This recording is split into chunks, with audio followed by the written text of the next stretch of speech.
Peace, family. I hope all is well. I hope your July 4th Eve is going well. Make sure you hit that like button. Make sure you share. Make sure you subscribe. Also, make sure you go to dynastymir.com. Also, please visit ileamir.com. ileamir.com. People are always asking Dynast, where do you get your gear from? Where do you get your shirts from? They're mine. I rock my own gear as much as possible.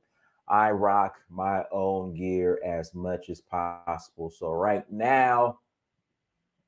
as of right now, I am rocking the E5 is dope shirt. Again, I'm rocking the E5 is dope shirt. If you guys can see it, that's what I'm rocking right now. So if you want a shirt, go to ileamir.com, excuse me, and grab a shirt. Also, tours. We're still rolling to Nigeria in about 35 days. In about 35 days, we are rolling to Nigeria for the Oshun Festival. Got a couple more spots remaining. If you want to roll, make sure you visit Danfo, DANFO .Africa. Again, visit Danfo, DANFO .Africa. And to learn more about the trip, make sure you visit Danfo, DANFO, Danfo, DANFO .Africa. And again, we are rolling to Nigeria in August. And then we are rolling to Sierra Leone, November 20th through December 3rd. November 20th through December 3rd. We are rolling to Sierra Leone. So if you are interested in rolling with us, please go to Danfo, DANFO .Africa. Citizenship is available to those who qualify. Citizenship is available to those who qualify. Again, Danfo, DANFO .Africa. That's for the Sierra Leone trip. So we would love to have you guys come and roll. Do me a favor, guys. As you come into the chat, hit that like button. Again, hit that like button. Again, hit the like button as you come into the chat room. All right, let's jump right into it. So we were supposed to do this video and have this conversation a couple of days ago, but we were having some technical difficulties. So I said, you know what, let's have it this afternoon, this Sunday afternoon. Let's go ahead and have it this Sunday afternoon. Now, I keep hearing this consistent narrative that these African immigrants call us AKATA. Oh, they have this mean name specifically meant for Black Americans, and it's called AKATA. And I've never been called an AKATA directly, but from my understanding, a friend of a friend of a friend of a friend of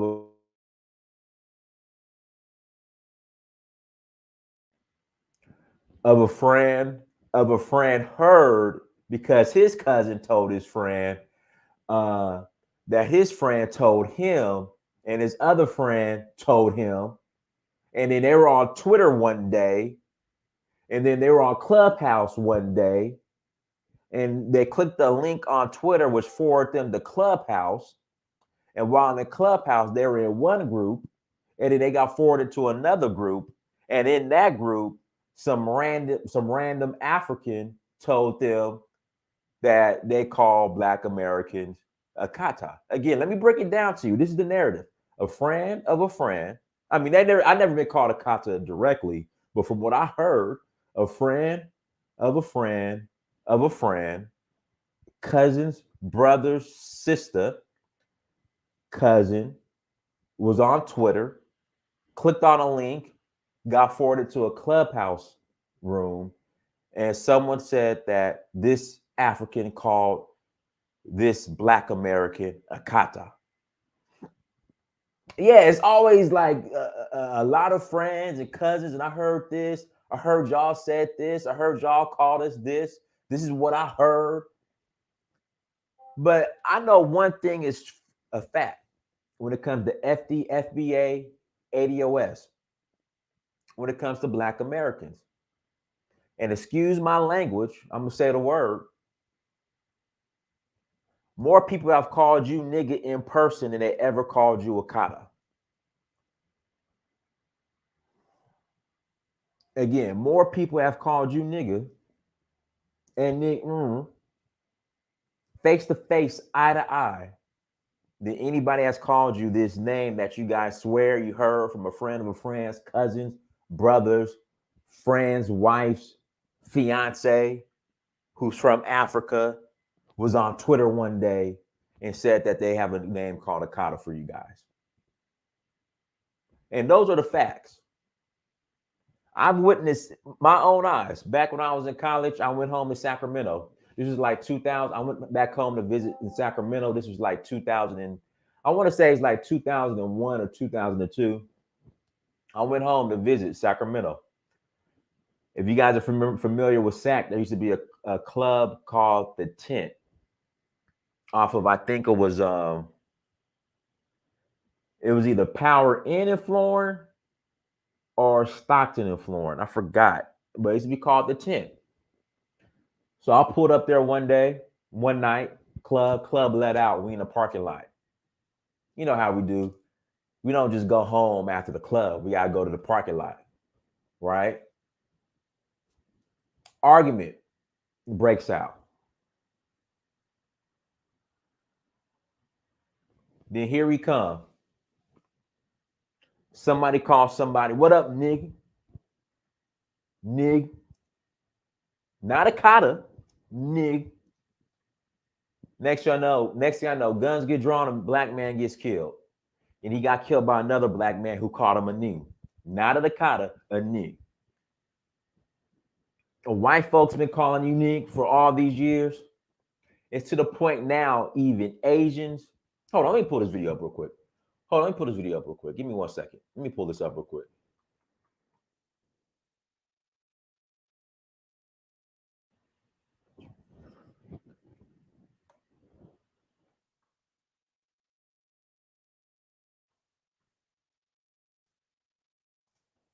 Let me put this video up real quick, guys.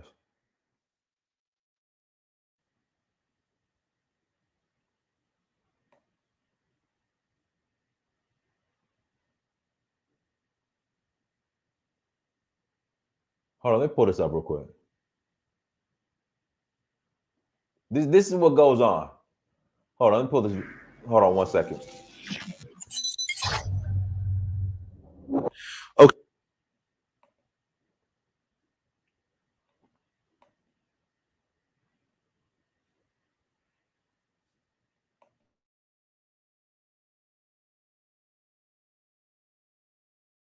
Okay, so at what point did you start rapping? Probably it was like towards the end of high school.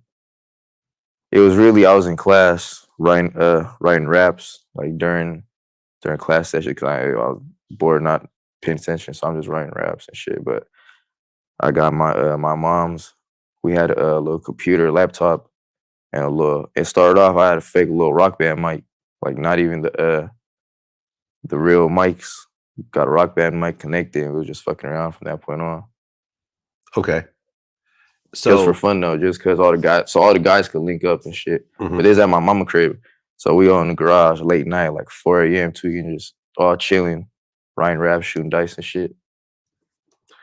Well, I mean, you don't really see a lot of Asian rappers. Yeah. Period.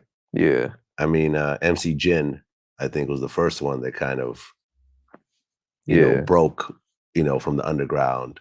You know, when he started winning on 106 in Park, and then he joined the Rough Riders. And I've interviewed him before. Yeah. You know, I mean, these days you have like China Mac. Yeah. I mean, Stupid Young, who you recorded with. Yeah. Then you have some other guys like Rich Brian and some other guys internationally. But in general, you just don't see a lot of Asians in hip hop. Yeah. Period. Yeah. Especially not mainstream ones. Yeah. So were you thinking of that as you started rapping?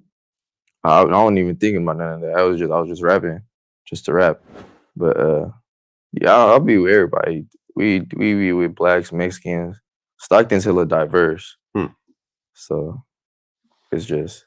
So you're just another kid rapping, basically. Yeah. Okay. And when you listen to your songs, you use the N-word a lot. Yeah. Okay. A lot of times when you're with your friends, with your black friends, people use it and it's never an issue. But then once people start to react outside of your. That's with me. I ain't never had no reaction with it. You get what I'm saying? But that's only because this is where I grew up in. It's like where I'm from. It's like everybody be talking like that, or everybody be, you know. It's like it's just aimed in my brain. Like that's what I grew up around. That's how everybody talked. Yeah, I mean, Stupid Young, same thing. You know, he pretty much told me the same type of story. No one really trips. Yeah, and to be 100% honest, it's like no one's gonna really like change my mind about it. Like it's like, you feel me? Like folks already don't like me just based on. So it's like I don't care. Like, you know what I'm saying?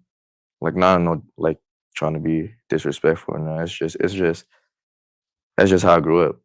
My environment I'm around, how I talk. That's how I grew up talking around everybody. Okay, so you started recording in high school, and you record a song, you put it out, and it got like 20,000 views.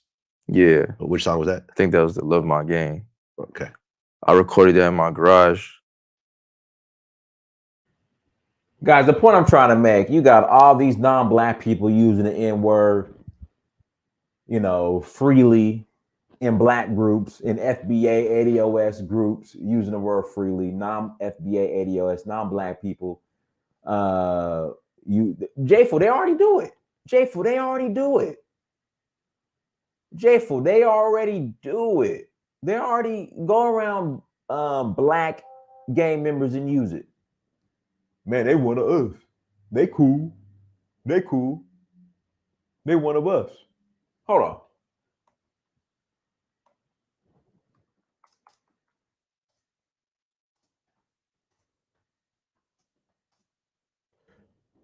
They're already doing it.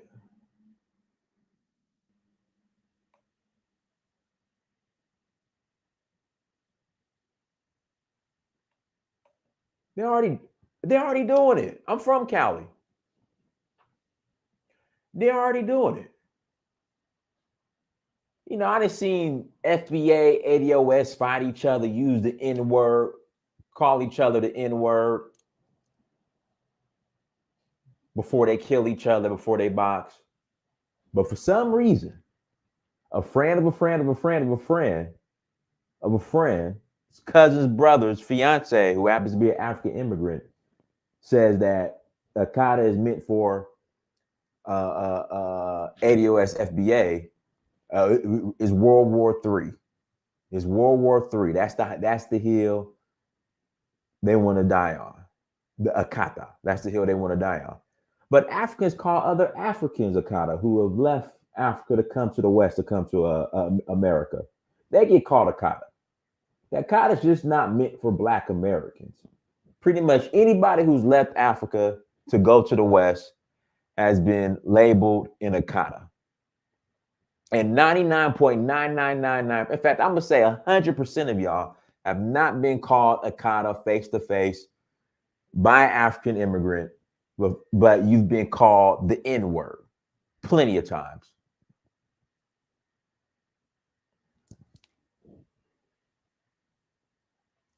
So again, let that go. Guys, hit the like button. Hit the like button, share, subscribe. We're gonna go ahead and open up the lines. But yeah, you know, we've made excuses as FBA, ADOS to embrace the N-word. And listen, if you're gonna embrace the N-word, you might as well embrace AKATA. That was a movie. Sugar Hill was a movie, okay? A fiction. That has never happened, okay? No African has ever caught a Black American AKATA, then shot them and killed them or fought them. That has never happened. But I know plenty of Black people. I even know plenty of non-Black people who have went up to a Black person, called them N-word, and killed them. So we got to let this go. In fact, here goes another one. Kyle Rittenhouse. One of the people that Kyle Rittenhouse shot at a so-called Black Lives Matter protest, friendly protest, dude was running around calling Kyle Rittenhouse the N-word before Kyle Rittenhouse shot him. So I just don't understand how you embrace the N-word, but you want to go to war over AKATA. And no, AKATA is just not meant for Black Americans. Pretty much anybody who has left Africa to migrate to the West, they're called AKATA, okay?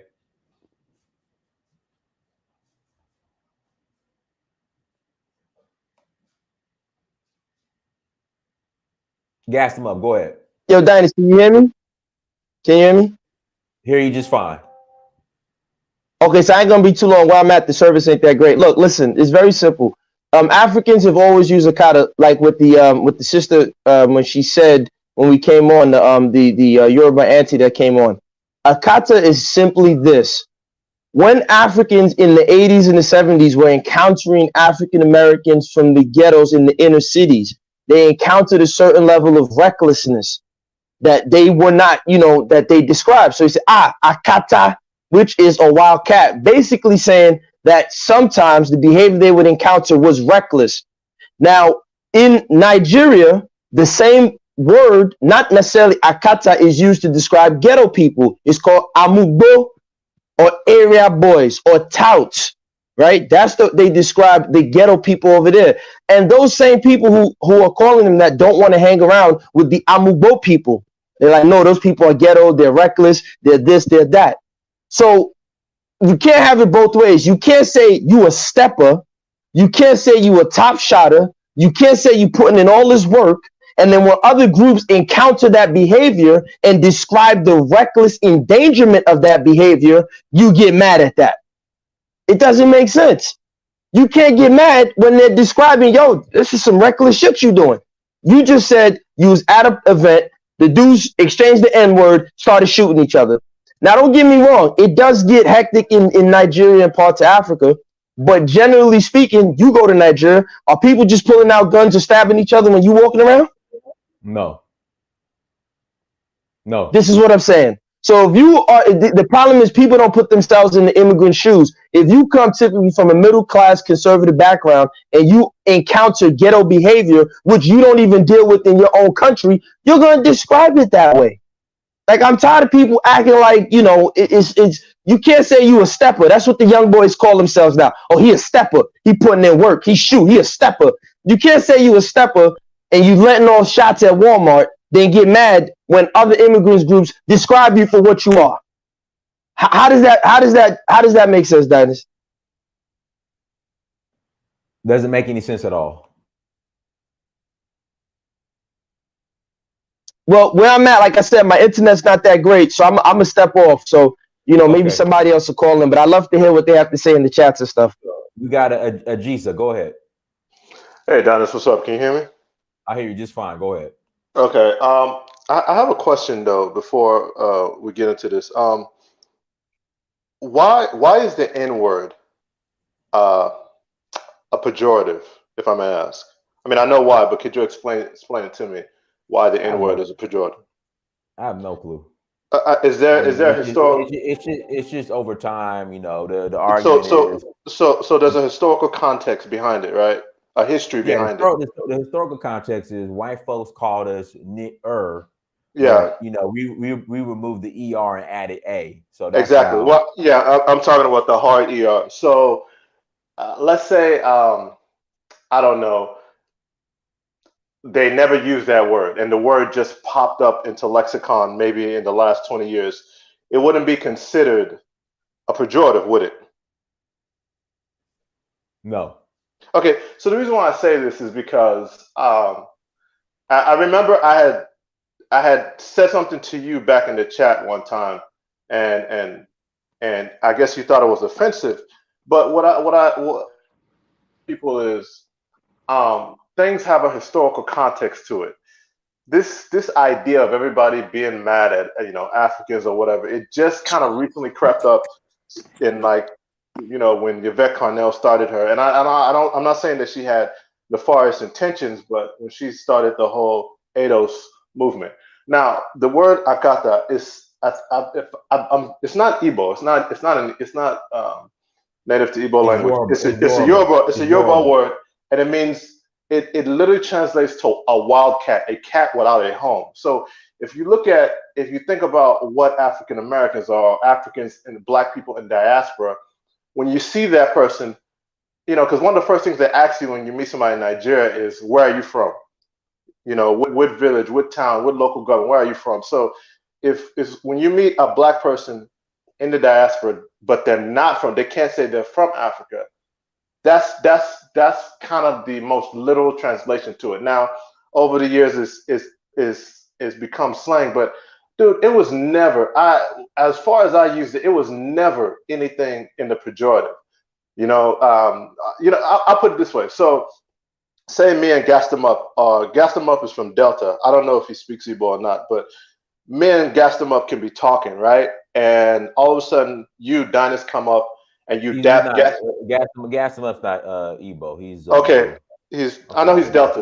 I just thought he might be from. But say so I speak Igbo. So let's assume, let's just for conversation's sake, he's Igbo, right?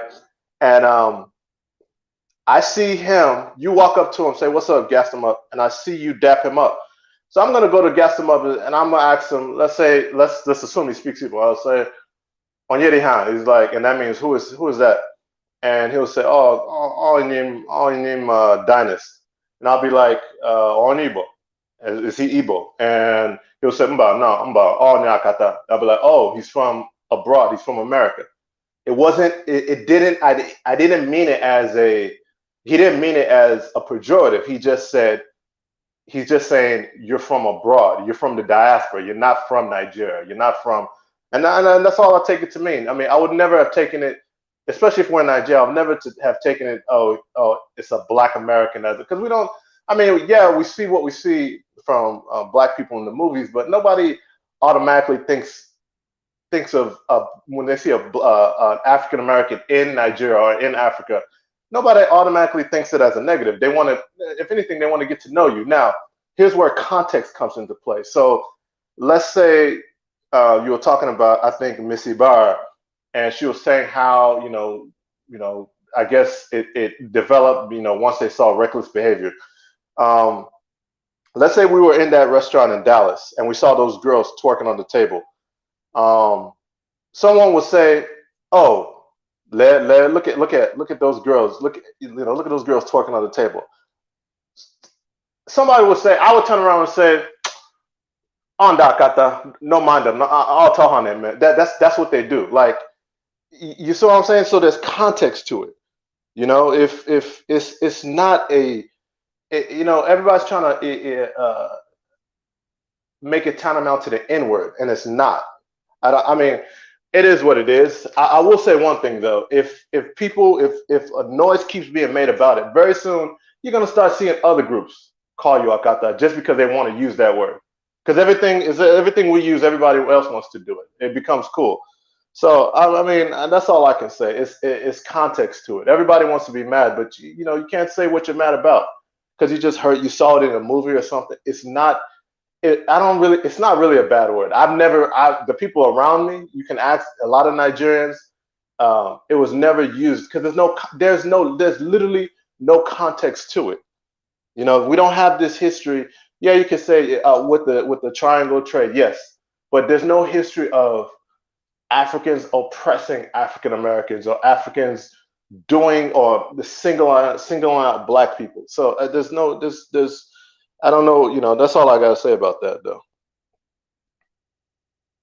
I can't hear you. Free game podcast. Go ahead, free game podcast. I'm a real nigga. I'm on demon mode. I'm a bad bitch. I'm ratchet. It's hot girl summer. Turn up. I'm rolling. I'm off them beans. We can use all these damn words to describe our current state, but as soon as somebody say one word, it add one word to the dictionary to degrade us. quote unquote to degrade us, we mad. We can say all these things about ourselves, but soon as somebody else say something, oh, you're a non-FBA teller. You this, you that. But we degrade ourselves all the time, every day. You know, you a heifer. All these words, man, to degrade each other. To degrade each other. We do it. We say it. So no, you're right. So why do we get an excuse? My grandmother always said, Hey, free game. Your mic is starting to crackle. Like, you can hear me now? Yeah, but it's starting to crackle. Like, I'm gonna say this and get off. My grandma always said, if you hit your brother in front of company, your company gonna feel like they can hit your brother. Meaning, if you show your ass and treat your own people like crap, other people gonna treat you like crap too. Your people like crap too.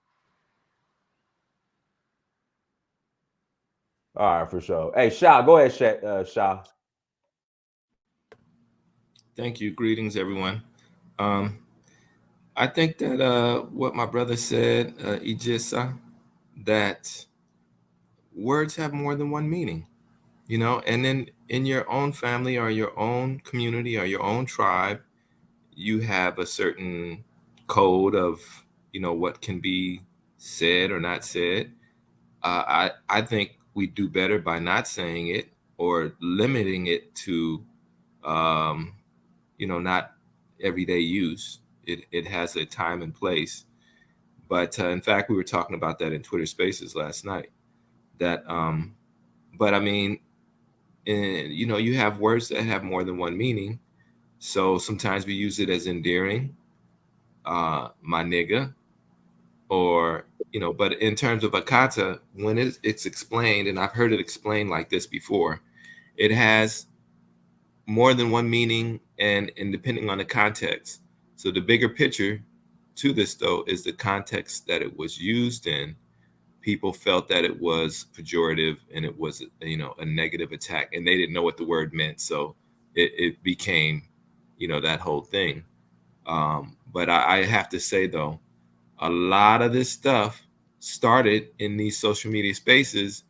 And there is an amount of trolling. I just found out, you know, I didn't know the word trolling until 5 months ago when I got in these spaces. I didn't even know what a troll was. But this whole trolling thing is a very immature, and it is, yeah, it's just, it doesn't make sense. You know, it's like people need to very real. Joking around. We play too much, and we're not serious enough. And that's why using curse words and that kind of thing has its place, like I said, and I'll land there. Dynas, can I ask you a question before you can actually can I say something? Go ahead. You've been to Nigeria. What if I start saying, almost see this Juma, look at Dynas. See, Dynas not Juma, not correct Mugu. Like, now, if I start saying that, now that's a pejorative. But does it have anything to do with, you know, once people start hearing it, next thing you know, they can give it Hey, Theo, Theo, you got to mute yourself, bro. There's a echo. I'm just saying, once they start hearing it and then it catches fire on Twitter or something, they can make it into something else, and now it becomes a whole new meaning. And now you're having to explain, this is what it is and what it's not. That's all I'm saying. For sure. Lumumba, go ahead, Lumumba.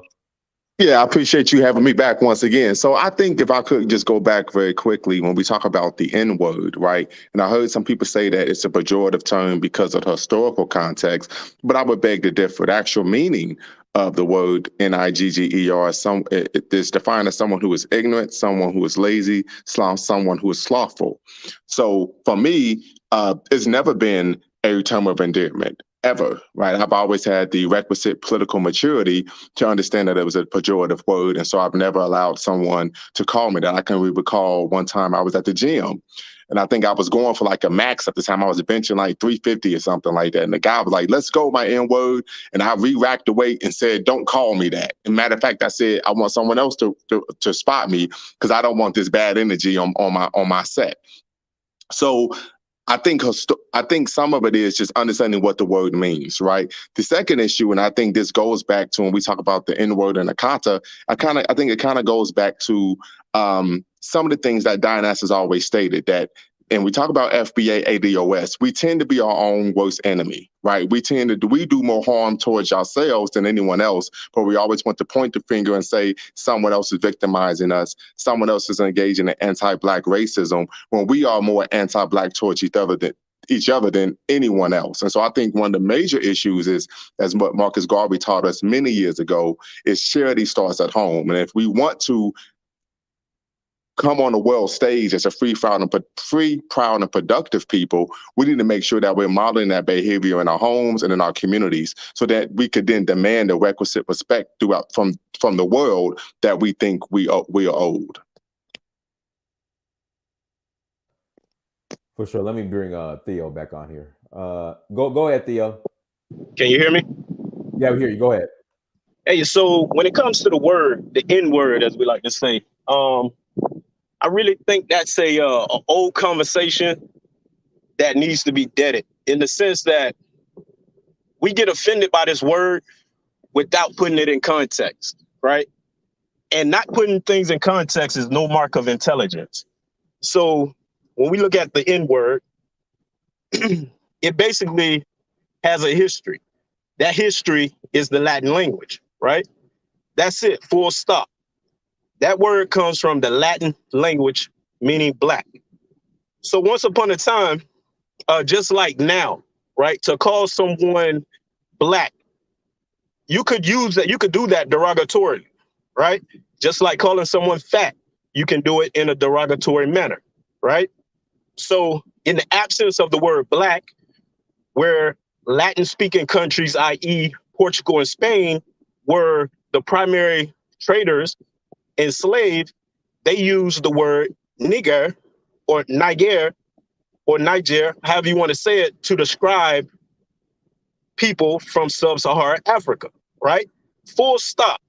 Now, of course, as time goes, you had people who view Black people in a bad light. Whether they said blackie, you black mother, you, or the N-I-G-G-E-R or N-I-G-E-R word. It was all the same. So, of course, naturally, you're going to kind of rebel against the idea of someone talking down on you using something to describe you, right? Again, if someone called you fat, endearingly, which it can be done, right? Or in a derogatory manner, it's going to make a difference in how you receive it. The same should happen with that word, right? So when friends use that word amongst each other, it should be taken as just that. When someone uses that word in a neutral manner, which has nothing to do with the race of people or talking down on a group of people, it should be taken as just that.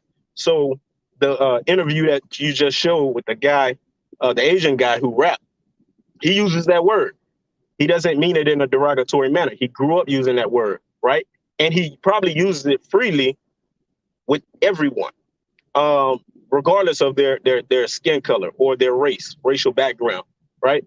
So I think we need to, and I know I'm rambling a little bit, it's my first time on, but we need to approach this with a little bit of emotional intelligence, right? We have to distinguish how people are using words, put words into context, and leave it at that. Because overreacting just because you hear the word is so ridiculous. And it's embarrassing sometimes to watch someone be able to say a simple word and turn an individual into something besides themselves. All right, I'm gonna leave it at that, though. I don't want to keep rambling. For sure. Guys, do me a favor, hit the like button as you come to the chat room. Again, hit the like button. Take your pinky, your thumb on your phone or whatever, and hit, or your cursor on your mouse and hit the like button. Guys, links in the chat room. If you want to call in, you're more than welcome to click on the link and call in. The link is in the chat room. And again, we were having this conversation earlier this, well, we're early in the week. We're having this conversation last week, but we're having some issues with the internets. So we've had, here in Atlanta, my neighborhood, and it's weird. So, they were saying that energy shortages are coming, and gas shortages, and food shortages. Last week here in my neighborhood in Atlanta, we had like 2 power outages, which is odd because we might not have 2 power outages in 1 year. So, y'all be careful out there. But again, what are the shelves looking like in the store? Shelves are fine. Shelves are fine. They're fully stocked. Oh, okay. Yeah. The Kroger around the corner from my house. I mean, shelves are stocked. I'm a travel nurse, and some of the places I've been, like you see no bread, no nothing. It's wild. It's crazy.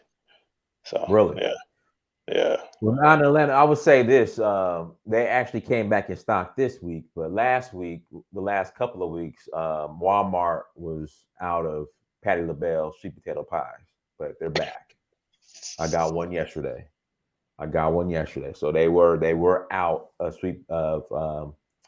Patti LaBelle sweet potato pies for the last couple of weeks, but they were back in stock yesterday. So we good. Got to support Black business, right? We good. All right, guys. Links in the chat room if you want to call in. Link is in the chat room. Hopefully, you guys. Here we go. We just need to call. Thinking Space, call in. But Thinking Space, you keep saying we need to call ICE, but if people are here illegally, what they gonna do? Thinking Space. See, Thinking Space. I really don't want to respond to you. I just think you're a troll. But I would love for you to call in, Thinking Space. I would love for you to call in. That link is in the chat room. And again, I would love for you to call in. I have to concur with Theo. I mean, just it's the reaction that people see, and people are watching the reaction. And when they see, just this, I don't know, this overreaction, it's going to empower them to use the word. I mean, because it's just not a word that people just thought. It's not even, as common as the N word. And I'm talking about the term of endearment. It's just not even that common. It might be, it might pop up in a conversation. But that's it, just it's a descriptive and, and keep it moving. But I don't know. I was more offended by being called Oyimbo when I was in Nigeria. Oyimbo, what is that? Right. White man. You mean Oyibo? Yeah, Oyimbo. Yeah. I mean, that even at that was. I mean, it means Oyibo. Yeah, it can mean white, but it also means. You gotta understand. Before I went to high school over there, and when I first got back, I was Onyebuke, which in my Igbo is kind of bad, but Onyebuke is in Igbo, that means a white person. Onye is like Buke is white. Like, I mean, but that's not the literal. I mean, I know they didn't mean that literally, but until you start to speak the language, once you live amongst them, then you become one of them. And they don't describe you like that anymore. You become one of the people. Right. So I mean, if you're an outsider, you're just gonna be described as an outsider. Well, I took it also as someone who was, I was walking down the street and it was some guy, young guy, and he calls me that. I'm like, okay, he's a street dude. He's, I don't know his level of you know what I will say? It was probably how you address, because simply like even my dad when he goes back, and my dad is in his 60s now, and when he goes back, because he's been here for so long, his dress is different. So just by the way he dresses, simple, casual, just a midday afternoon wearing shorts and a plaid shirt, you can tell that, okay, this guy is not from here. It's a lot of subtlety. So I mean, I wouldn't say that, you know, they just spotted you out, and like you, yeah, from an African American context, you'd be upset if someone called you, you know, a white person. But you know, like I said, there was no harm behind that, no foul intentions behind that. Later, I mean, I reduced it even to this day as somebody who's ignorant, because if you were more informed, you wouldn't call me that. Because someone in Africa is ignorant. The young man who called me that is ignorant, meaning he doesn't know any. He just doesn't know any better. Okay. Yeah. Okay. Well, you know. Let's do this. Mass Quasey, go ahead, Matt. Quasey. Yeah. I was just sitting and listening, and you know, of course, you know, the utilization of the word, the N word. I don't know. Can I say it? Can I say it? Am I allowed to say it? Where I'm from, nigga and bitch, my father used to say that all the time. And it really, I didn't like it just didn't sit right with me as a person, but that was the whole environment. The whole community was plagued by this language that is this self-defaming language, and a language that oppress us. You know, the brother came in and he just ran off a whole bunch of words that in which is used within the community that is words that really show us in a low standing, a very low character. And this is the plan of the enemy in which we in society in which we live. You had the show the other day, and Hosea Williams was just telling us and explaining to you, hey, 60 years ago, our people done sold us out, and it ain't gonna get any better. It's just a continuation of that. You know, and most of our people are following these leaders that, you know, are put in place. They're following them faithfully in their corrupt, you know, mentality and attitudes, all the way down to the small, you know, grassroots level, where we can't even get together and work together without there being some type of major problem. One of the reasons why I left from the States, I've always been an entrepreneur. I never rode anyone coattail. You know, I made my way by myself. And in doing that, it was always the people that I was helping that try to destroy me, defame my character, steal me, you know, and that's the problem within our community.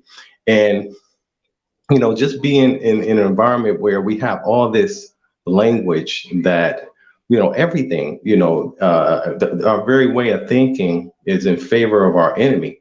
And at an early age, I would be like, yo, listen, don't call me nigga. You can use it. I use it sometime, but you know, I got to a point where I was like, I can't be around people who think like that. And I moved to Atlanta. So in any case, what's that? No, I'm saying my hand is raised whenever, you know, the opportunity arises to speak again. What is that? No, I'm letting Dynas know my hand is raised. Oh, okay, for sure. Yeah. So in any case, it's the language that we use. And, you know, most of the time when I'm listening in, you know, most of the people, when they're referring to America, say we. And that's a part, you know, that word is just as damaging as the word nigga in our community to identify with our enemy in that way. But it's a hard chasm to separate yourself, and that's a spiritual path that we all must place ourselves on. So I'll go ahead and let the brother speak on this. Thanks for letting me jump in right quick. No problem. Go ahead, Theo. So again, like I think you have to really do some deep thinking when you decide how you're going to be affected by the word, any word. You know, AKATA. You know, we say, hey, you a wild boy. I'm listening to them say how AKATA means wild cat. I mean, we'll say to someone, man, you crazy. Meaning it, we might mean they're funny, or, you know, it's not derogatory, right? So everything has to have context. But as Black people, we've wrestled even with the idea of people calling us Black at one point, to the point where we wanted to be called colored, you know, African American, people of, you know. So what has happened is the world has looked down on Black people, right? Black people have been put at the bottom for being black, right? So we've developed a bad relationship with our blackness, right? We've been affected by the world's view of blackness. Again, that word, the N word, it doesn't, if you look in any dictionary, there is no derogatory meaning for the word in its original context, right? Except for the fact that there were people who were describing black people in a bad way, right? At a time when they used that word to describe black people also. So the idea that someone who's a N-word is lazy or this or that, no, they were saying that about black people. They weren't distinguishing between, you think when the Ku Klux Klan ran up on people, you could say, hey, I'm not an N-word, I'm a black person, and it made a difference? It did not make a difference. We would like to believe that we can separate ourselves, right? In any type of fashion, right? Anything that'll put us above the bottom. We try to do something to put ourselves above blackness. Let me just say that, right? Every little shade lighter that you are, you try to use it to your advantage. Every amount of English that you can speak properly, you try to use it to your advantage. Every bit of style or dress, anything you can do to separate yourself from Africanness or blackness, black folks, African folks have tried to do it. And we tried to do it with the N-word, which again, there is no definition that says that it means something less than human, right? It just, the word describes the color of a people, full stop, right? Some people have accepted that and they use it. And some people describe, when they describe those people, they use that word derogatorily because of their view of black folks. Not because that word in and of itself has a separate meaning from black. No, in their view, they look down on black people. So if they say black, you black mother, or if they say the N-word, it's all the same to them, right? So it's our problem that we've come to just take this word as something that we get go insane pretty much over, right? Someone says that word, and in an instant, a person can go from a civilized human being to being insane, right? I've witnessed, I saw a YouTube video where this guy, he was drunk, and he was calling these guys bitches, motherfucker, excuse my language if I can't cuss.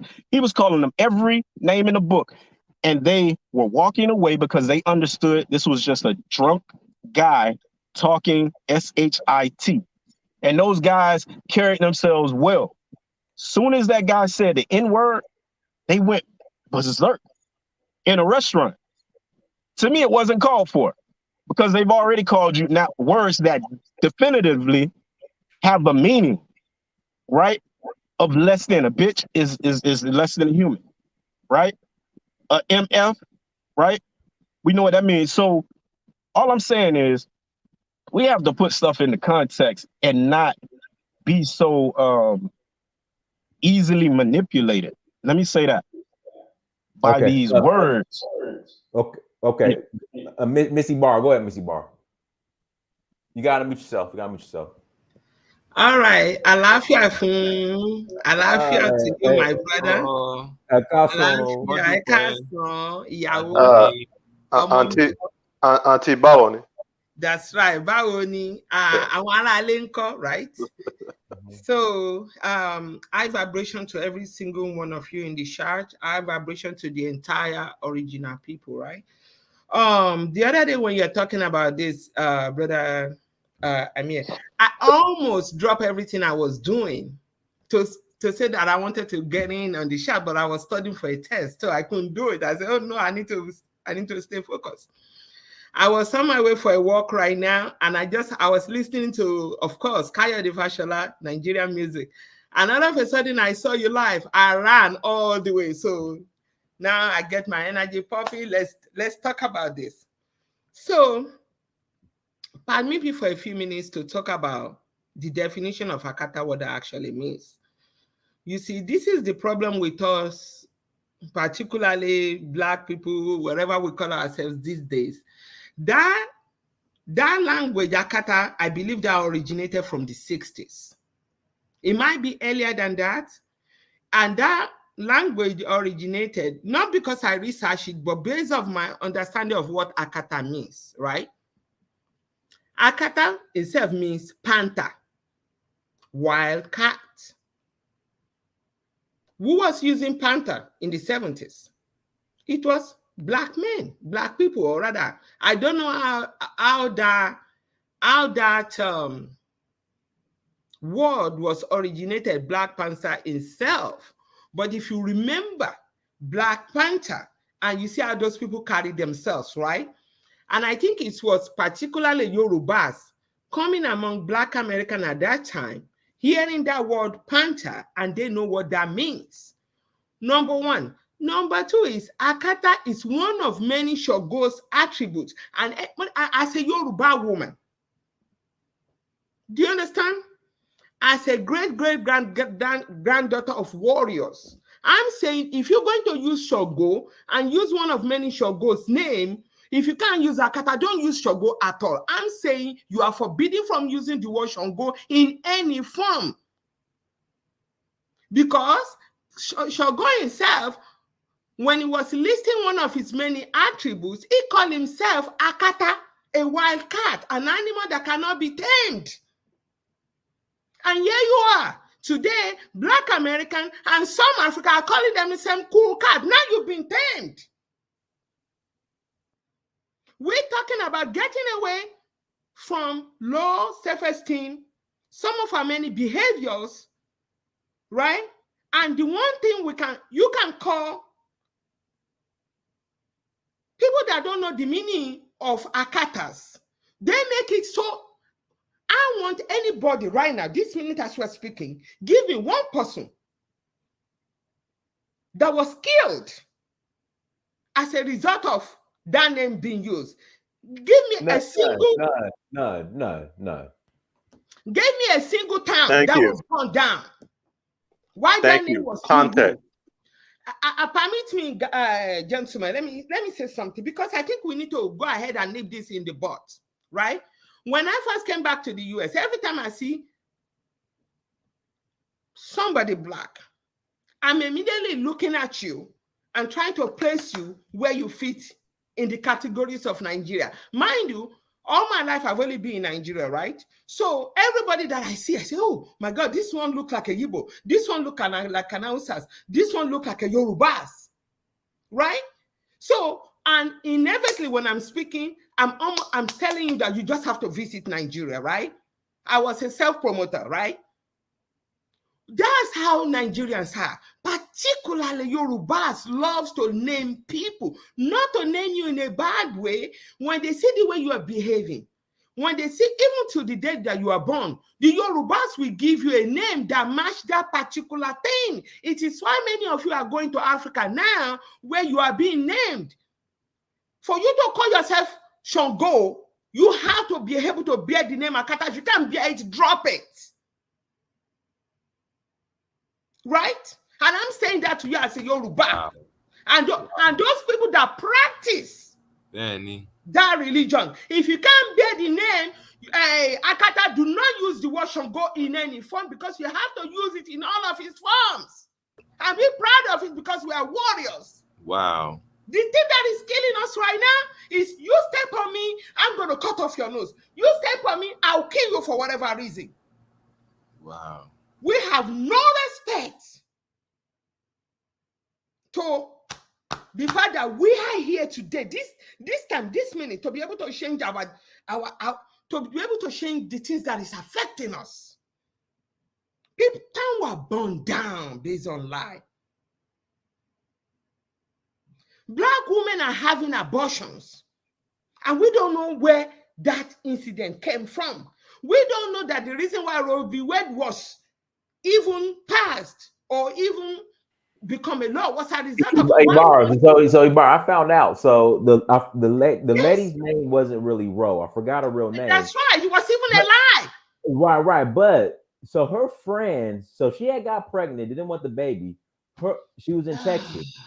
Her friends told her to go to the sheriff's department and lie and say that Black men gang raped her and You that see? if she said that, she could legally have an abortion. But you know, the sheriff threw it out because she didn't have any proof. But that's where it originates from. This Roe versus Wade. You see, brother Amir, we need to listen. You see, I have a mentality. What is my mentality? I said I don't need to know more than what I already knew.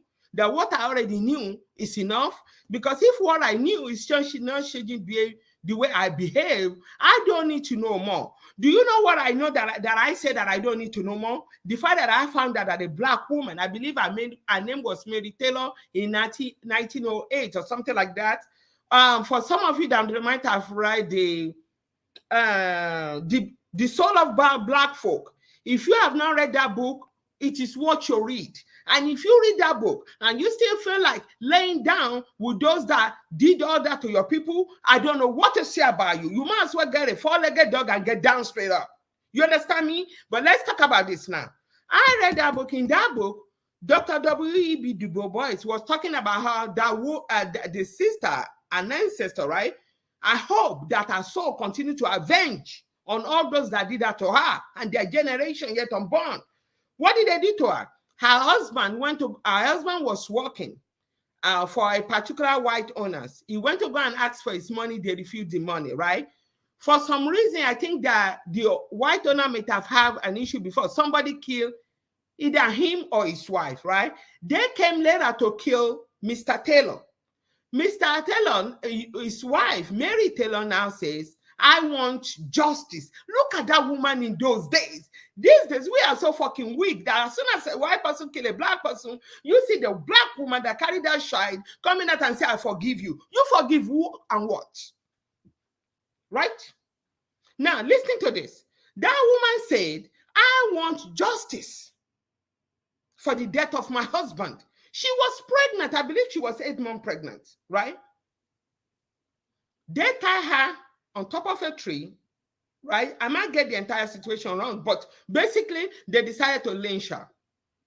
They take a knife and slice the child off of her stomach and stomp the child to death, right?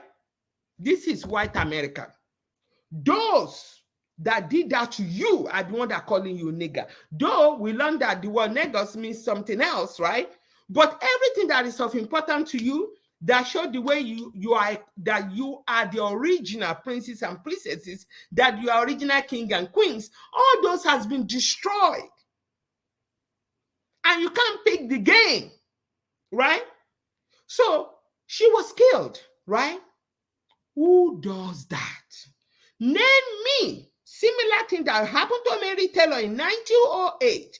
Give me one where a black person, an African person calling you AKATA.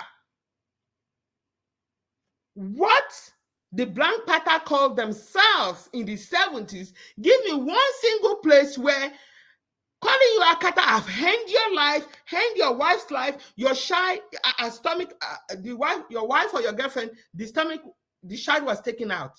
But I can tell you that Mary Taylor was called a nigger before she was killed. She heard that word. Her husband heard that word. Are we so stupid like this? Does somebody call you AKATA? Is that much of a big deal that you will derail whatever little progress you have? Black people, I'll tell you today, don't worry about it. They call you AKATA in such a big deal. Just go ahead and put an handcuff on your head, put a chain on your neck, and just go ahead and put your, like the elephants. You will not travel to Africa because you are called AKATA. But you will call yourself the Shogun, the Oguns, right? But that's one of his many attributes. You call yourself Oyemoja. You call yourself Oshun. But whatever the attribute is, you don't want to bear it. Granted. They don't know that history. Granted, even myself that I'm speaking. Because all of us, we learn a little bit of English, we think we know something. English is the most bastardized, I mean, I cannot begin to tell you what this language, this language is a course in itself. Because I'm going to be speaking to you right now, and as I'm speaking, go and look in the chat. Somebody somewhere, he's saying, no, she's lying. That's not true. But how many times is it that a young black male, life is about to leave your mouth? You know this motherfucker's about to kill you. And you still saying, sir. All our brothers who are in cautious community, when they're talking to a white person, you are not enslaved though. You're talking to a white person, no matter how young or how old they are, you're saying sir. You're saying ma. You're still giving them respect. And when the life is about to leave your mouth, you don't take the opportunity to lay a curse on that person and his entire generation. You see?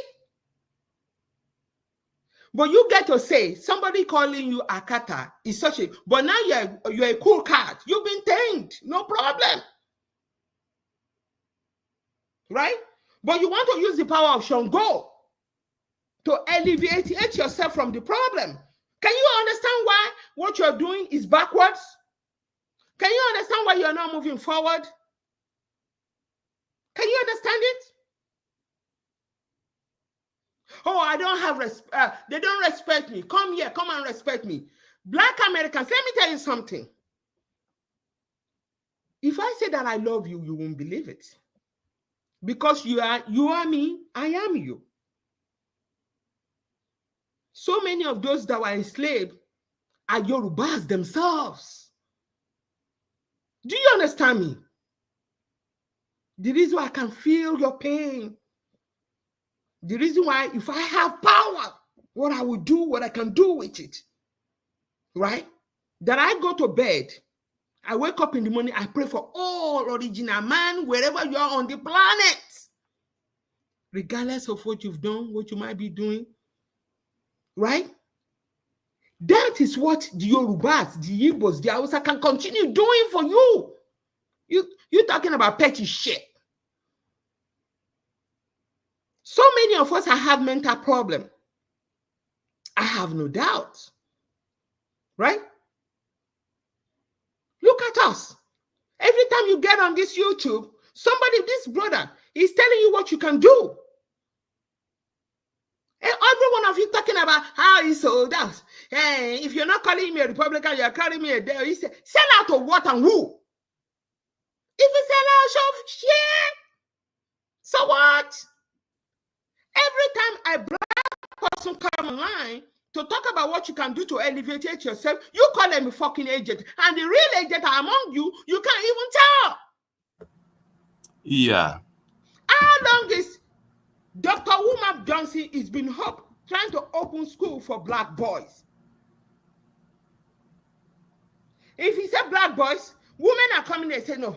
They say don't sleep with white people. Black people are arguing over sleeping with white people. I mean, they say, okay, homosexuality was used as a punishment. Now listen, there is a language that a lot of us are using this. If it doesn't apply to you, let it fly. A lot of things that Brother Amir might say may not interest you. But can you permit other people to hear what he has to say? Right? We come here on a daily basis. He doesn't have to do what he's doing. As far as I'm concerned, he continued living in America. I don't know what he's still doing here. Right? But he continued to be here, continue to give advice back and forth. So he feel like his vibration is high, right? He feel like his level is up, and he's trying to bring other people with him. That's what he has to do. That's what it means to be African center. That's what it means to be original people. Now, I know there are some Nigerians particularly, a lot of Africans, using the word in a very derogative manner. But even myself as Yorubas, we don't know shit. Everybody wants to speak English. Do you know how many of us that goes to high school? I was lucky to go to be raised in Nigeria. I was lucky to go to high school in Nigeria. The only time I took Yoruba as a course is when I don't want to do math or any other maybe any other subject that I think is difficult. Exactly, because we thought it was going to be an easy grade. Yeah, I remember. Right. That's what I always do. I took Yoruba, I took Arabic, right? Anything that can get me away from real course, listen, you find me in Yorubas. Especially when it's the dancing part, I'm all for it. Because now I'm actually going to be out of the class. I have no shame about it. I wish I have taken Yoruba as a real course. Yeah. To really study the language. Look at us now. This history that you tell, I have heard 4 different brothers from Nigeria, Yorubas, give the history of AKATA, but never give the history as it relates to the culture, a cultural, kind of context where it really ties it into the culture, like you did.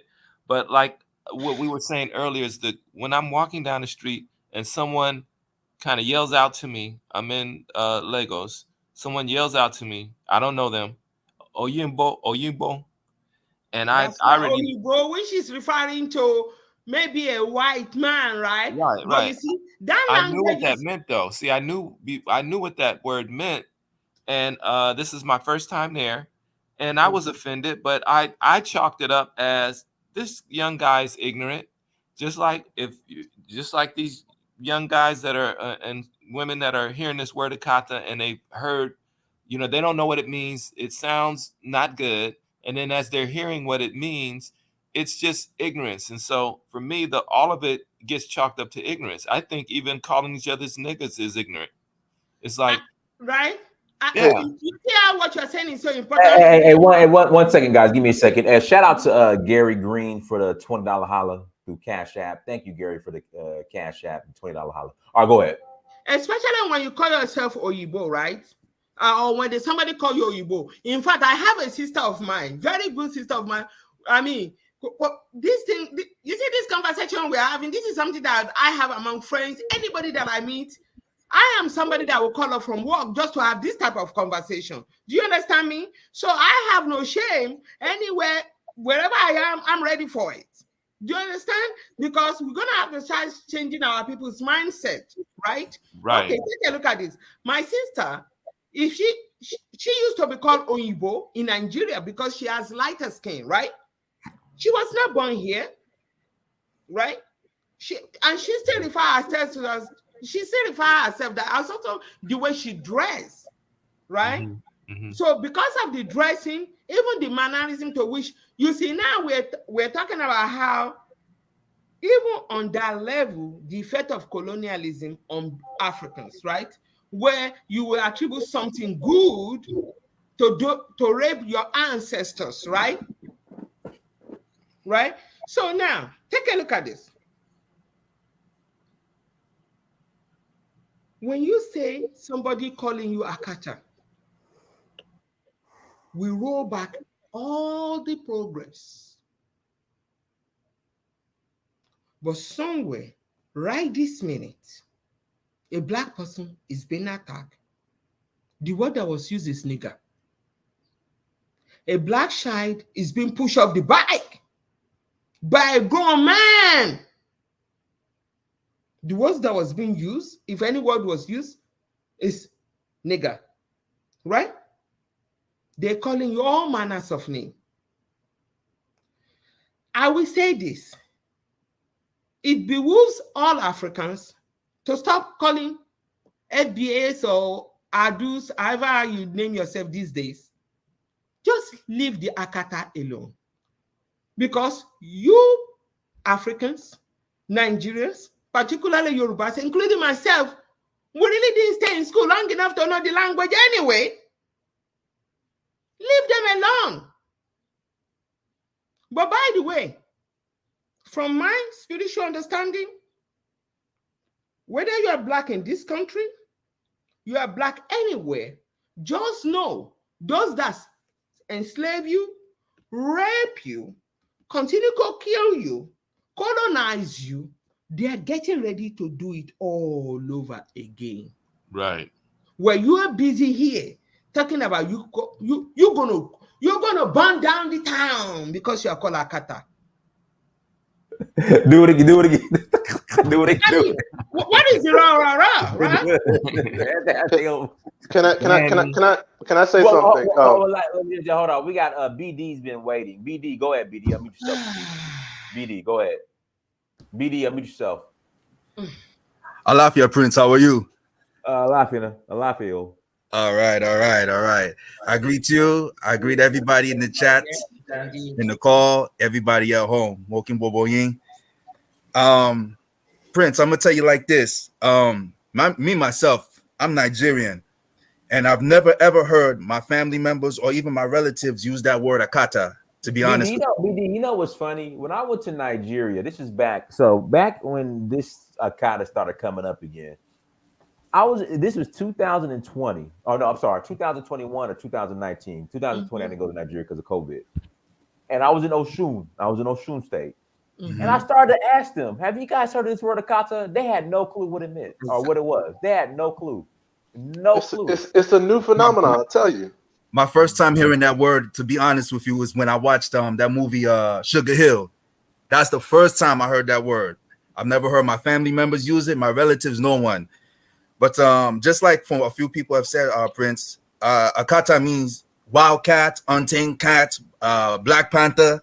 You know, I've even looked in some Yoruba dictionaries to get an official definition, and what I saw was a panther or even a jackal.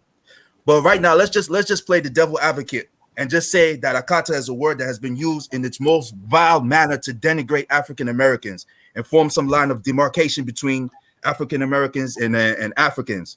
The fact remains that AKATA doesn't have the same historical nefarious applications and ramifications that the N-word has. Exactly. You have to remember, African Americans were held as slaves in a period of time. They were beaten with whips and chains while that word was being used on them as they were being beaten. Exactly. Even you watch the movie Roots, when Kunta was being beaten, they wanted him to change his name to Toby. They said, "What's your name, nigga? Your name is Toby. What's your name?" You see? So now, if you understand something called there's a process that's called classic conditioning, which is where you can associate stimulus with rewards or punishments. So if you understand that concept, African Americans should never, ever, ever use that word, the N word, because deep within the subconscious, within the caverns and the caves of the subconscious mind, that word will always reinforce a time period where our people, exactly, African Americans, were being held as less than human and treated as slaves. You see what I'm saying?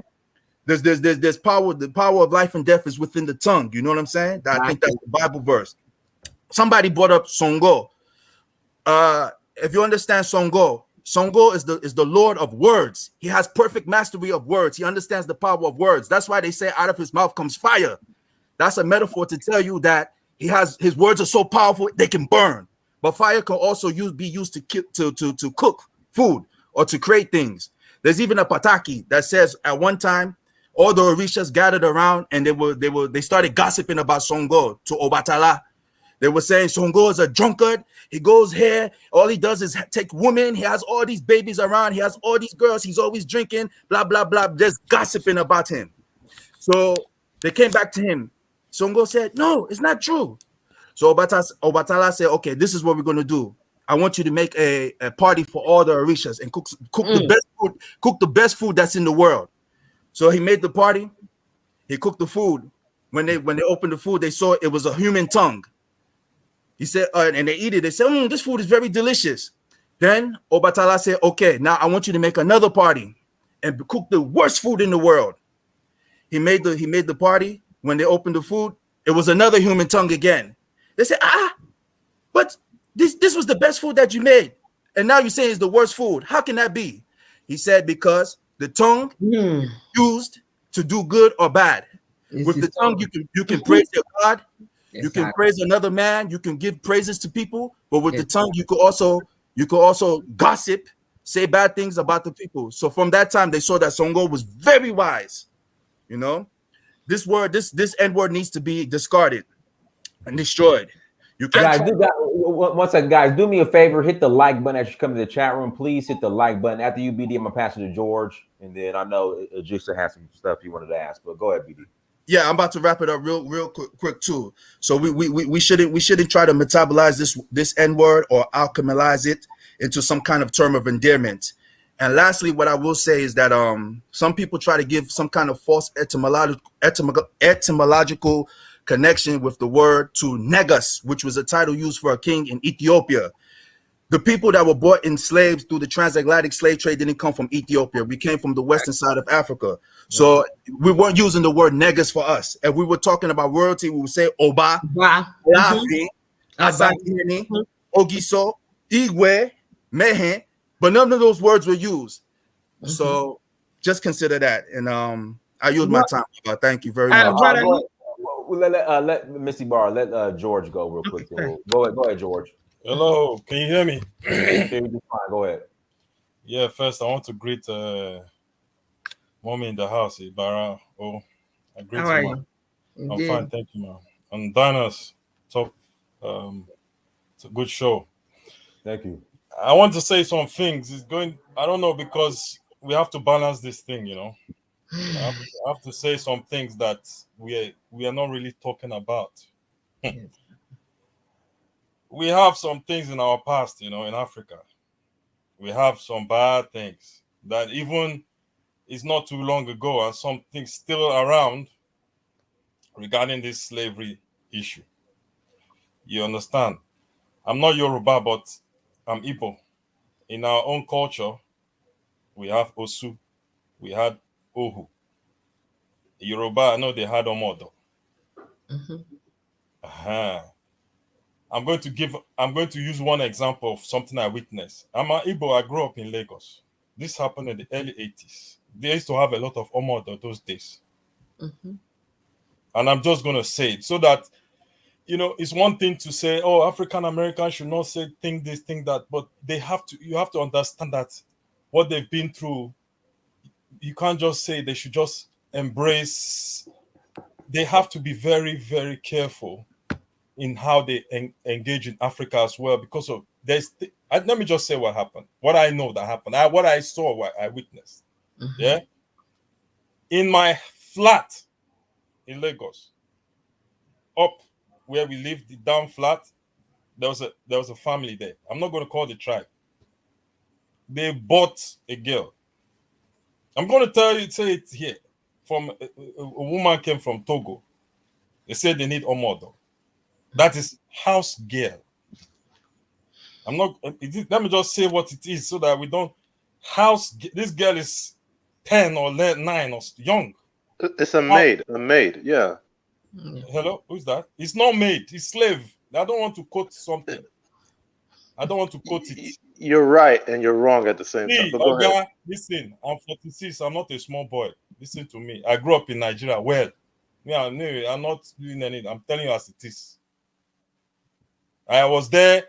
I saw when they were discussing with the woman downstairs. This woman brought this little girl from Togo or Benin Republic from the border. Put this girl in the house. She was always miserable.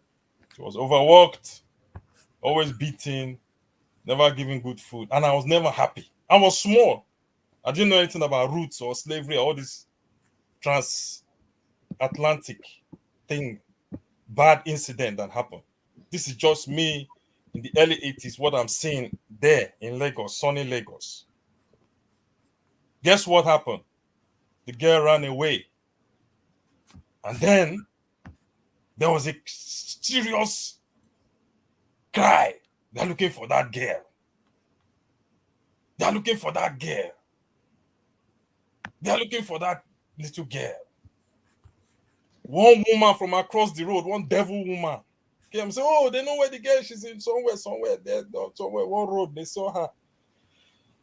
Then the woman downstairs that bought this girl to serve her for some time took her Volkswagen Beetle, told the woman to jump in. They drove to go look for that girl and found this girl, brought her back and beat her,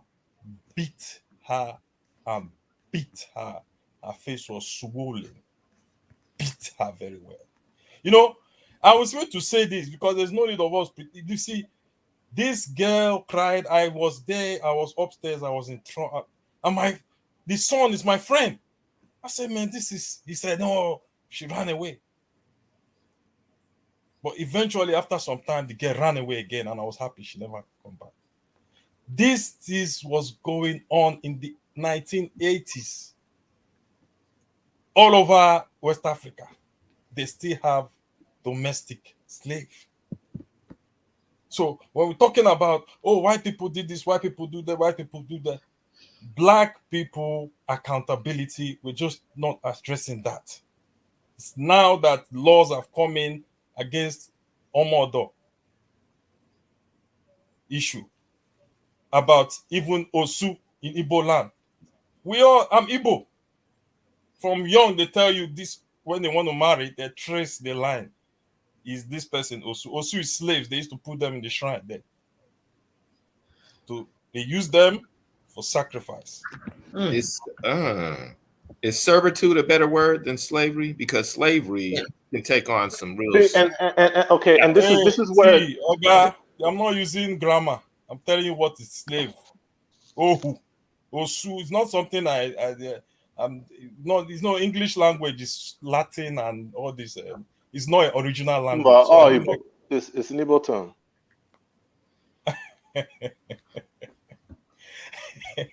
So please, I'm not saying this to let us understand the pain of the African American, and let us not just blame white man. Our ancestors, and there's a lot of things too on the accountability. Can I say something, George? Can I say something, Dennis? Okay, so let me pick it back off what George is saying. In my head, George, it is right. That's a very wicked thing, but and this is how when the Europeans came, they saw that yes, in the Africans they had their own practice of domestic servitude, but they came in Dutch Abiata and they bastardized the whole thing. Okay, because let me say something. That you were a young kid.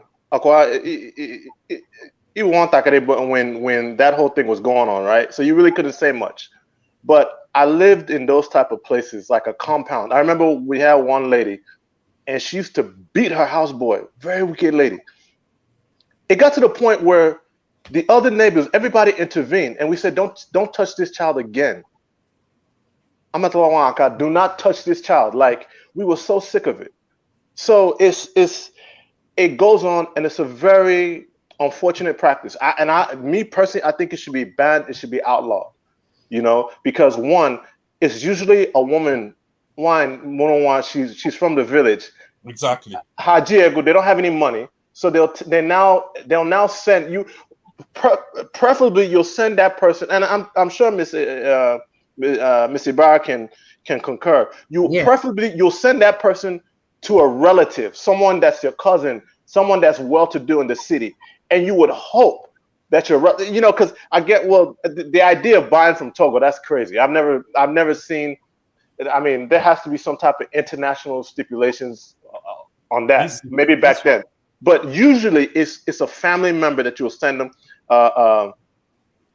non-immediate family member that you'll send that person to, and you would hope that person, given that their blood treats, now they never get the same treatment as your own children. So I'm gonna say it. My aunt had a house girl. She would send while her own children went to government college.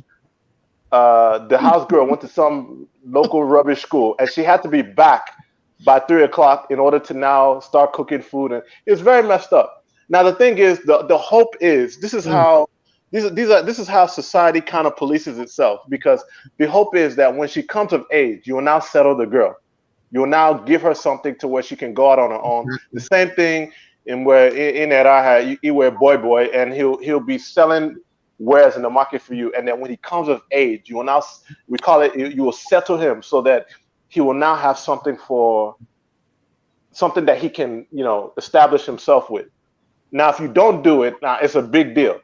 Because next time everybody goes back to the village, everybody will know what you did to this person, how you cheated this person. So, but no, you're right. That whole concept of domestic, that I don't know if y'all remember back, this artist Jadena, he had mentioned something about how because he was light skinned, he had all these security, and that he had a house servant, and Twitter lit his ass up, and he had to go back and explain himself because he did it he spoke of it, which it does happen, but he kind of spoke of it from a superiority complex that people didn't like, but it does go on. It does happen. So, go ahead. Can I say something? Everything that both of you are saying, first of all, these are the result, because we can't say don't blame a white man when a lot of what we're now dealing with is as a result of that, right? Take a look at this. Do you know if you eat somebody on their right side, that's their liver you're eating? If you kick them on their left, that's their spleen. Their back, that's their liver. If you touch them on their head, that's really their crown. Inside your brain is where everything takes place, right?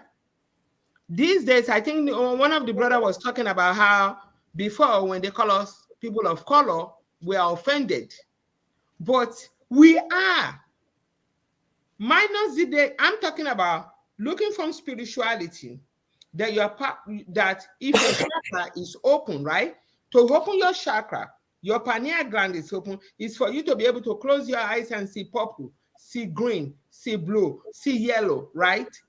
You are the original people of color. But you see how white people will say, I don't see color?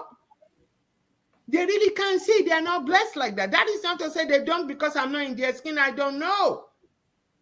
They know who you are.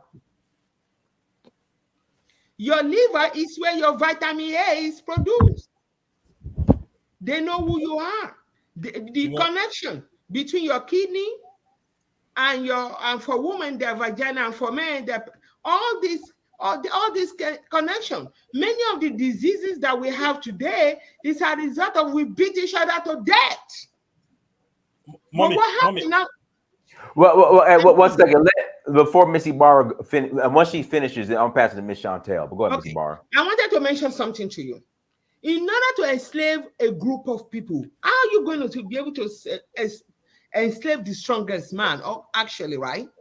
You start with humiliation, shaming them. So you beat them. Generation. I've not finished my point. I wanted generation after generation, to the extent that the people forget who they are as a people. Fast forward, after the end of colonization, Africa, particularly Nigeria, did not come together. And I keep repeating that part. Every single one of us should have come together and say, we were enslaved and colonized. What is it that we can do to make sure this never happened? Among those conversations should have been the idea of beating your child, right?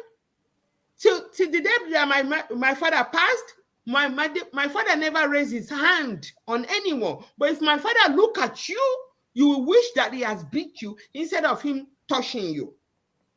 Now, my mother will beat you if you do something because she said, you are shaming me. But that's your mother. Now, even at that, I have two parents that make it their personal issue that any other child that comes among us were treated the same way, not my mom beating another child, but in terms of treating us well, right?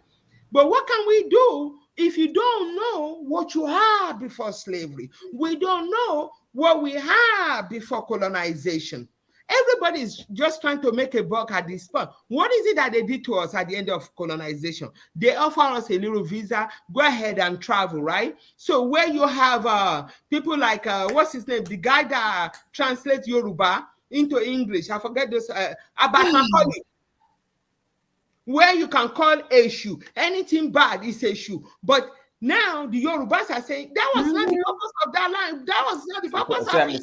Samuel Crowther. Samuel Crowther, I think his name was, right? Samuel Ajayi Crowther. Yeah, Crowther, yeah. This conversation from here on is an important conversation to continue, and you see how all of us are messed up.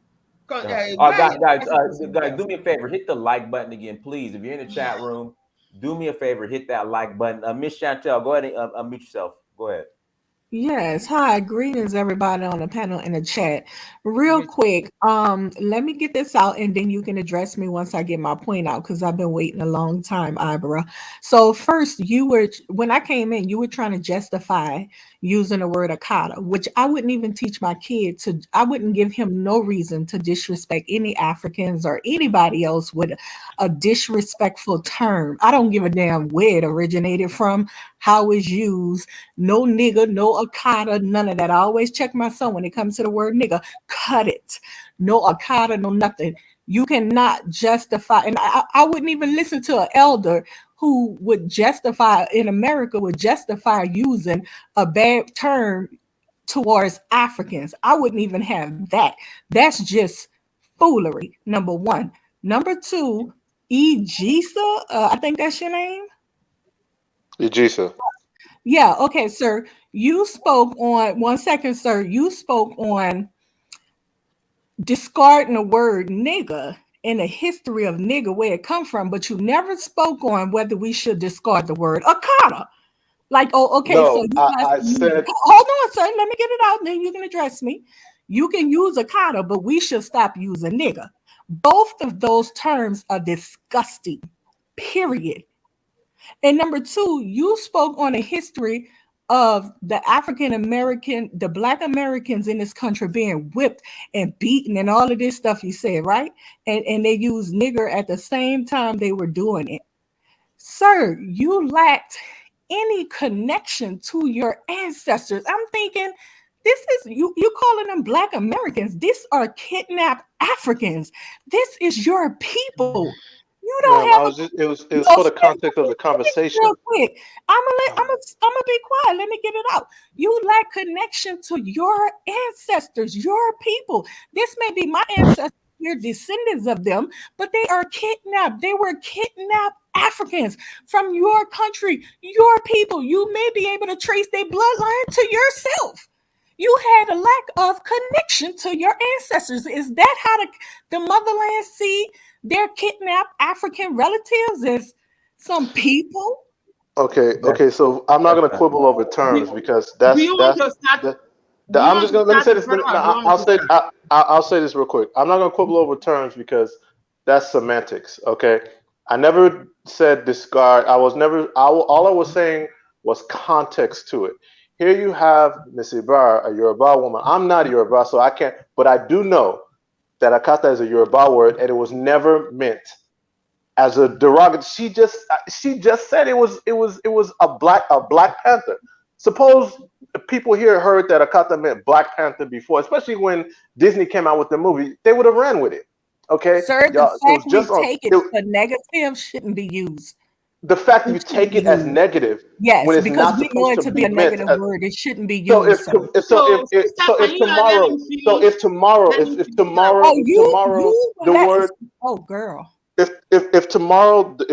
the word tomato becomes, if someone You're says, trying to justify it. I don't care where it comes from or nothing like that. Okay, well, you can't take context that I don't know. As a negative word, if you told me, ma'am, you want to be offended. You want to be offended. No, listen. If you told me a word offend you, I'm not going to use it no more because I don't want to offend you. Okay, you know what? Okay, okay. Let me play devil's advocate. Let me real quick. Let me play devil's advocate. Okay, you know what?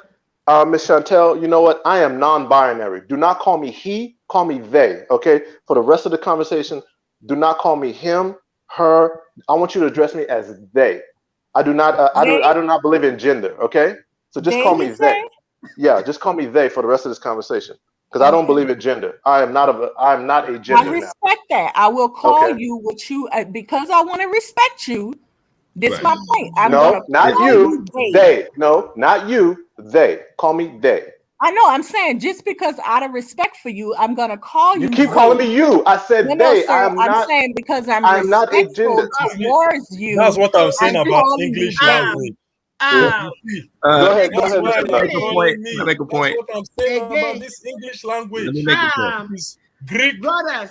So French, can I make a point, Latin. please? Get a word in. That is So this here's the English thing. language. Well, It's not hold on. original. One mic. We'll pass it to Okay. Sean, then George, and Miss Ibarra. Go ahead, Sean. All right. So at the very end, when Miss Ibarra finished, she said we should stop using the word AKATA Thank you. completely. The fact that you didn't hear that, also the fact that you are not recognizing context, that's fine. You don't want to recognize it. But I gotta say that speaks to, to the way that you're comprehending or you want to perceive things. She gave a history that I've never heard before. I've heard other people explain it, meaning wildcat was never tied to spirituality, and that is a deeper cultural context. It was never explained that way. Now I have a different meaning of AKATA because I'm a worshiper of Shango. So I'm saying to you that I understand what you're saying, that this was used in a hurtful way, or people misread it. It was probably used in a hurtful way and people took it on.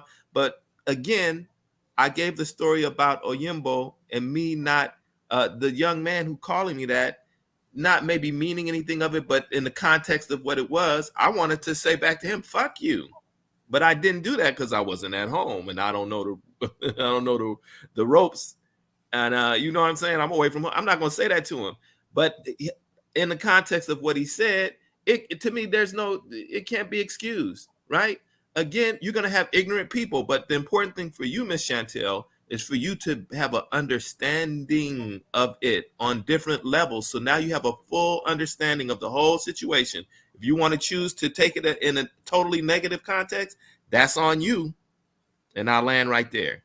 Okay, can't I say the same thing about the word nigga, how we use it as a term of endearment? Can I say something? Well, go ahead. I say can something? say the same thing. What my point, I missed. You told me to let him finish. Please let me finish. No, Hold but on Miss one second, Chantel, sir. hold on, Miss Chantel, it's George and Ibarra, will pass it back to you. Go ahead, George. Yeah. Look, I support Miss Chantel. Any name calling is bad. Growing up in Lagos, I was called two things. Because I was light, I was called Oyibo. I'm Igbo, light-skinned. And also I was called Omo Igbo. Those two together, it wasn't good things. I hate, they made me Omo Igbo is not a bad. Omo Igbo is not a derogatory. No. Omo Igbo is not a. You can't tell me. Okay. I'm sorry. You can't tell me what. You can't bad. Wait. Excuse me, my prince. You know I respect you. You have your kingdom. I respect you. And you know that's how Yorubas calling him Mama Igbo. So I can't. I know it's not all of them, but you know what happened? It was after the war. Exactly. Context. That Omo Igbo thing came up. Like, and I started. I was. Let me give some context here. My first experience in Lagos, I was 4 because I was born in UK. My father got a job. We relocated back when the oil boom and things was growing in Nigeria. Economy was good. So I came to Nigeria 81. Walking to school, they just know you're Omo Igbo and they call you Oyibo. They call you yellow pawpaw. They call you what they call it? They call you light bulb. They call you green, yellow ripe plantain. They call you all these things. They just tell you, why are you yellow? Why? This is in Africa. Africa to Africans. So any name, we should stop any kind of name calling. There's no context. There's nothing. It's bad. Okay. Because it damaged my head. But see, that's personal. You got to get over that. Personal, please, don't tell me what I know. Now, how about any please. Jason, let him finish and we'll pass it to Missy Ball. Go ahead, George. You are not me. Before I knew of colorism that they're talking of now, I experienced it on the continent as a black person, but because I'm light-skinned. I mean, as you get older, that gives you an advantage. Switch advantage. All those things is rubbish. It doesn't work. That's nonsense. They say white light skin privilege. All these things nonsense. It doesn't work. Okay. The babies not choose I am you. the one telling you that it doesn't work. They didn't kill you. That's true. Though. The baby. See, they don't choose you. Like no, lie. Women do not choose. Women choose the dark alpha male in the black. Okay, man. How about go there? It was like it was like. That is the I mean, truth. look, I have a cousin. I have a cousin. We call him Fine Boy. You know why we call him Fine Boy? Because audio child, he's light skinned. I mean, it's not. It doesn't have. Look. I was getting whipped in school by the class monitor. How was I, though? Wait. The class monitor will write my name down. Wait, so that the teacher. Missy Barra, Missy Barra, I beg. This is traumatic. So try not to laugh. Let's try not to laugh. Because he's speaking from a context. But he's speaking from a tribalism context. So tribalism has some effect on him. Let's not minimize that. And there was colorism because I was light. No, it's you're talking from a tribalism. The war had just finished. Okay, it was just I went to high school. I went to high school maybe 10, 15 years after you did. It wasn't that much of an issue. Tribalism was still big. You know what happened? Okay, let me tell you something. Listen. You know what they called me? Okay, go ahead. Let me finish. Okay. When I was in primary school, when we had sports, from when I started to when we finished, any group, whether you're in the yellow group, the orange group, the blue group, or this thing, any group that loses, the whole school and the teachers, they will be singing that you failed because of the Igbo people in your group. Tribalism. Let me sing tribalism. It's tribalism. That's it. No. I was in yellow house. They'll tell you, yellow loru, omo Igbo lo baje. Yellow loru, omo Igbo lo baje. They'll be singing it round. Auntie me, you know I'm not lying. No. Listen, let me tell you. I don't know for yellow loru. That is what they are saying is that these are the insidious effects of tribalism. Failed because an Igbo person spoiled it. Didn't run properly. He didn't do the sports properly. They failed. They came last position in sports because of the Igbo people. That's what they were singing. Okay, but George, come on, George, come on, George. Okay. George, come on, George. Indibo. Okay, so, but how do you feel about your ethnicity? Indibo, is it true? Or is that all these bad things that Indibo that were failures or whatever? You internalized it though. Look, you internalized it because you can easily look at Indibo and I realize is that we have mental health problem in Africa. As a result of what happened, listen. Yes, we do. It was there before colonialism. Yes, we do.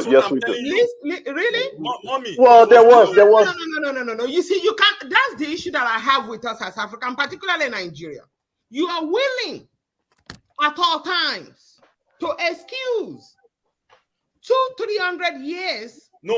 Let me finish. It's my turn. Sorry, man. Yeah, because I went to school. I'm not going to mention because if I mention the part of Nigeria I went to boarding school, those people will come for me. But I tell you, I hope not. Listen, my brother. Nobody's gonna listen. Nobody's gonna call for let me land, mommy. Let me land. If you go through the chief in the 12 midnight, if you go through his palace, they will cut your head off. Listen to me. Wait. No.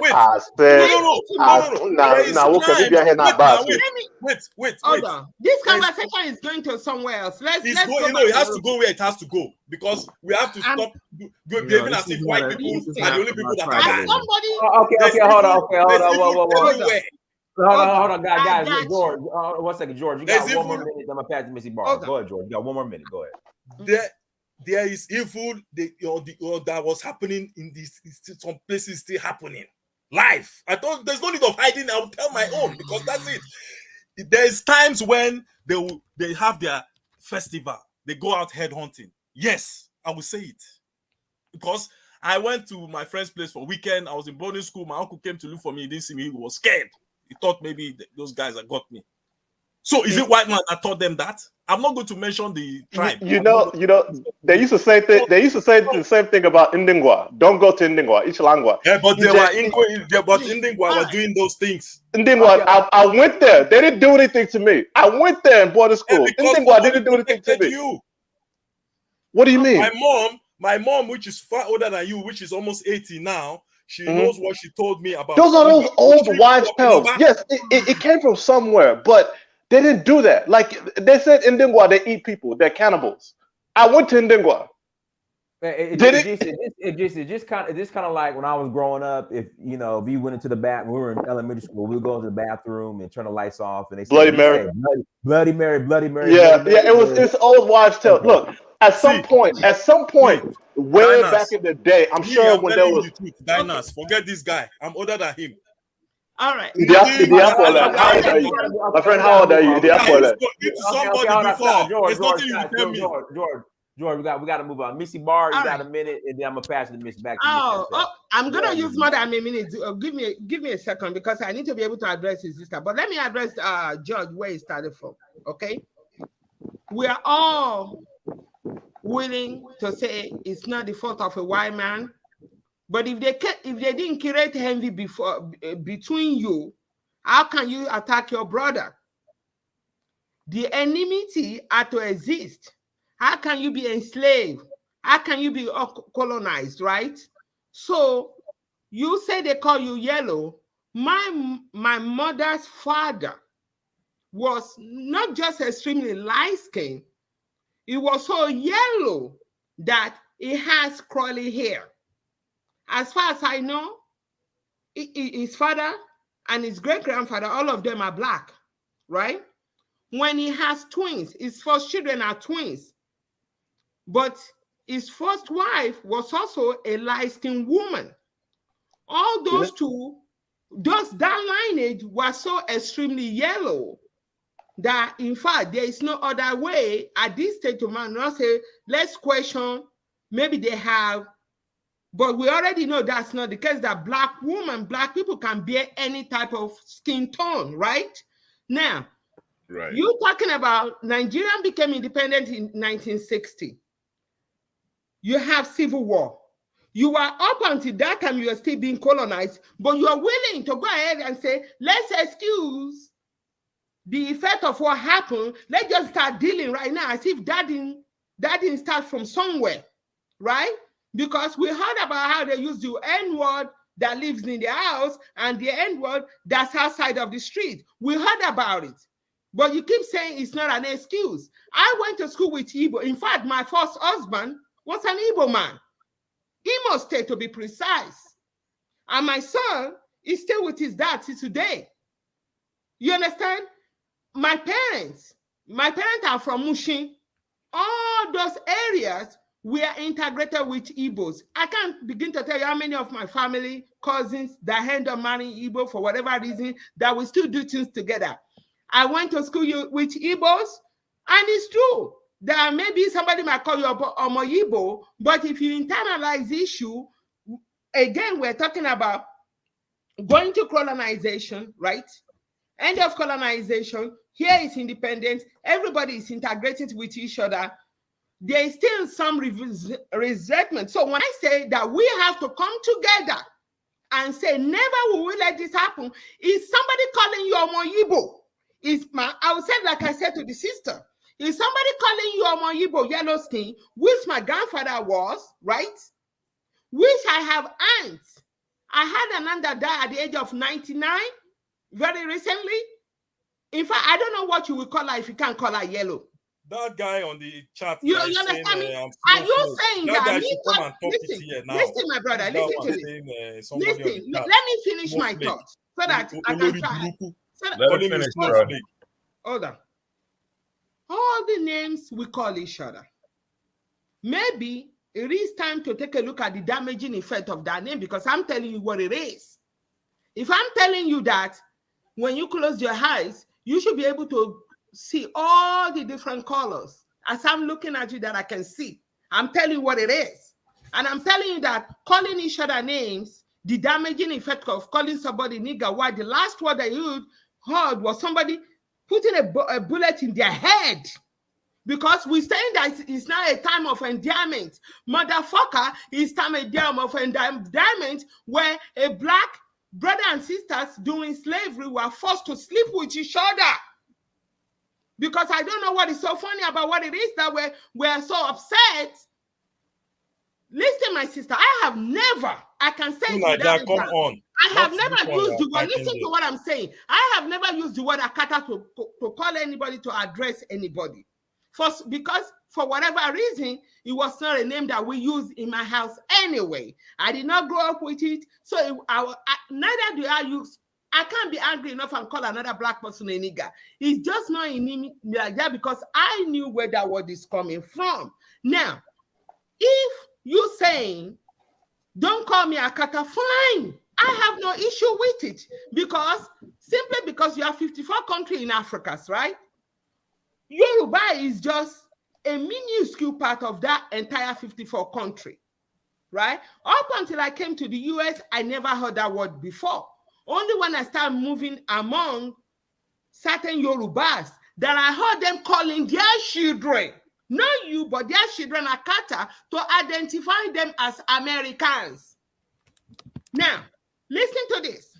If you're saying they don't want to call you, you don't want them to call you AKATA, I support you wholeheartedly. It doesn't do anything to me. It didn't take from me. It did not hurt to me.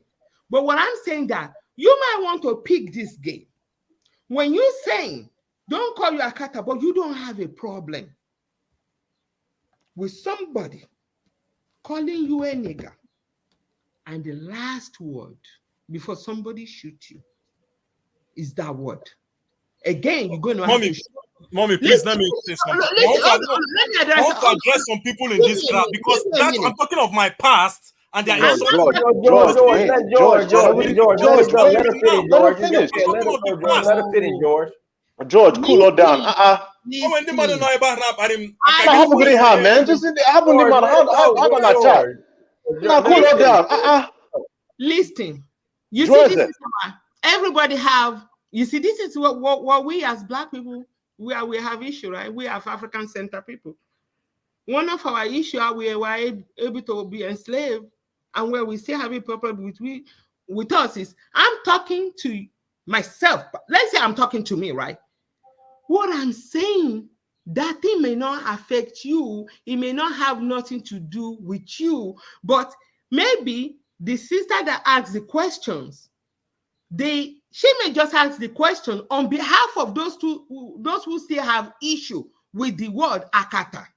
Again, I said, one of Shango many attributes that he called himself, that if you have to address me, and then he lists all of his many attributes, right? AKATA is one of those names, right? If many of you are calling Shango today, you want Shango, you call Ogun, but you are not willing to listen to one of his many attributes. But then you can say, in the name of Shango, in the name of Ogun, is it because I'm talking about spirituality aspect of what the sister is saying. I don't find it funny. Please, I need to address comment section because George, listen, George, you will be able to. I will let you. So after you borrow, because this is something that has come out of. Okay, George, can Missy because Hapo Auntie Kaha Mecha, let her finish, man. This is an important information, not just for us, those who are on this platform, because many of us are we already take a side. We know where we're going to be.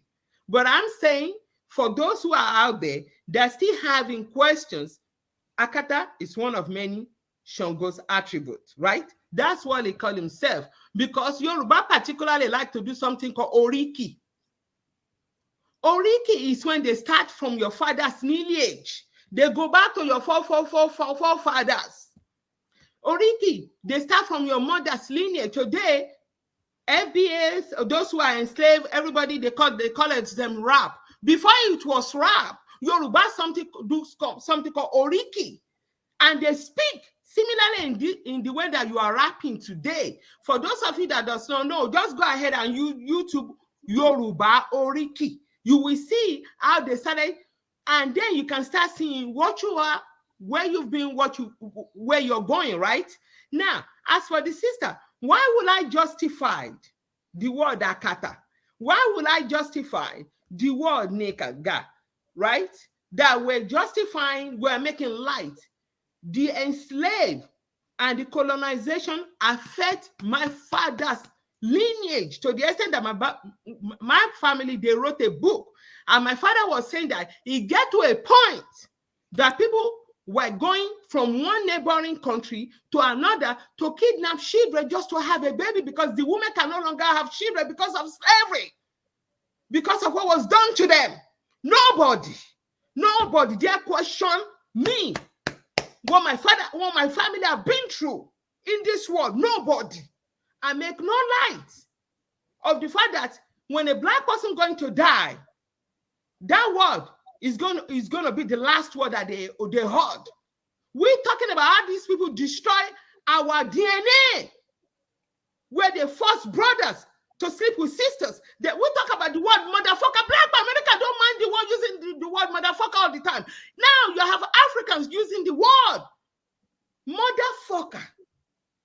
They force you to sleep with your mother. What are we talking about? That we're talking, we can't be honest.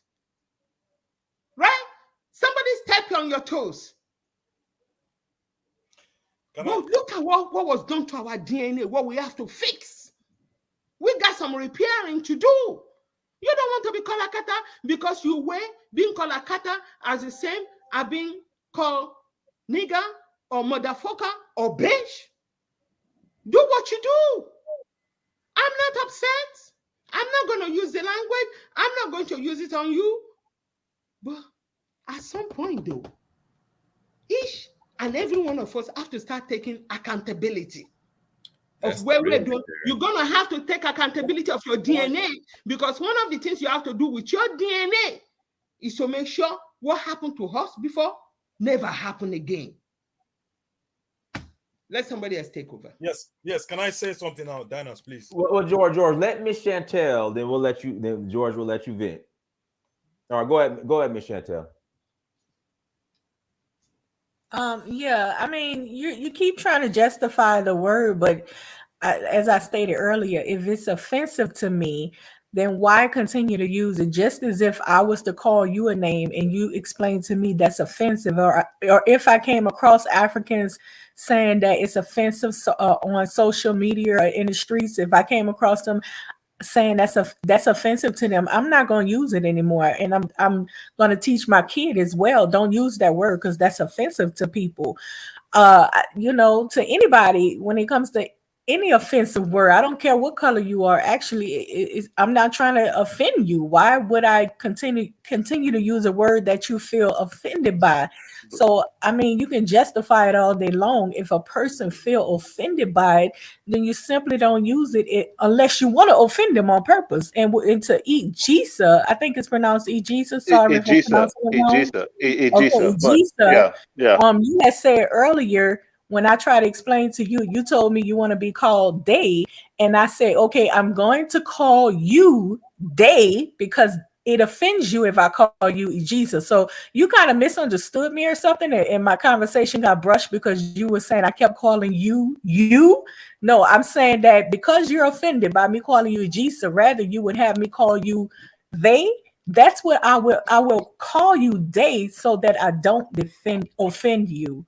You get what I'm saying? So you can justify this all day long. It's inappropriate to use words that's offensive to someone. And by the way, they have black people that call non-black people nigger, like trying to be cool in a cool way. And those people let them know, no, don't call me the word nigger. So I think we've established that we don't even. It's not a word that we. Okay, I'm gonna real quick. It's not a word that we use a lot. We don't even use it. That it doesn't come up, and it's Twitter and it's Black Twitter that keeps bringing it up. It is just not a word that Nigerians use. I don't know what to say. I'll be honest with you. It's not a word that, and even from a Yoruba woman, she's even saying it. They don't really use that word a lot. Because there's really no context. There's no history of oppression between the two. So it might come up, but I mean, I'm sure they can go a whole day without using that word. So that's what I gotta say. Go ahead, George. Yeah, people are misunderstanding my context. I was talking of when I was a child and how our children now should not be going and hearing our own people calling each other names. I'm okay, I'm in a good place now, but I was talking about the trauma of childhood, and people are coming here, adults, taking it out of context and insulting me. George, and a man jacket. That's all it is. It's just, and you know, the thing is, we are talking about the trauma of childhood among Black people, whether on the continent. We all have it. We all have it. But that's what you are saying. And the Americans are saying they don't want to hear AKATA because maybe to somebody. But they never heard it in childhood. That's what we're saying. Well, it's not a word that's used. Anyway, George, let me say, George. No, Gisa, hold on one second. George, I promise you, 99.99% of Black Americans have never been called AKATA. If you ever listen to these Twitter spaces and to these clubhouses, it's always a friend of a friend, friends, sisters, fiance who happens to be an African immigrant has said. That's why it's so pointless. And like I said, when I was in Nigeria, I was in Osun State, I was asking Yorubas, hey, this AKATA word, what does it mean? They were like, huh? What's that? So I'm just saying, George, it's really not a big, I promise you, the word AKATA is not a big deal. And another next year, Twitter will be on something else. But for me, I'm fine. I have Yoruba friends. I have all kinds of friends. I don't have any problem now. But what I'm saying is for children growing up, we as Black people need to be accountable. How we train our kids. Kids are gonna make fun of each other. When somebody is calling when a white person called a Black child nigger, then why are we upset? Really? Because there's context to it. No, okay. You can't excuse. Donis, let me say something. Nyamiri meant the death of Igbo people in the north. Nyamiri, you're right. Yemeni. You're trying to sweep it. Nyamiri meant the death of Igbos. Hausa will go on a rampage and kill them. Name calling. Okay, like I said, these things have a context. So, okay, but you can't. George, can I ask a question? So saying all this now, all this, right? I understand our childhood. I went to school. Listen, I was in a greenhouse party. Right? I used to wear underpants, extra tight pants, because when the school is over, it's gonna be on. You understand? When I say I was a great granddaughter of warriors, I get down. I don't have a problem with fighting. Anybody call me names, we're just going to have it out. I understand all that. Well, I'll ask a question for you.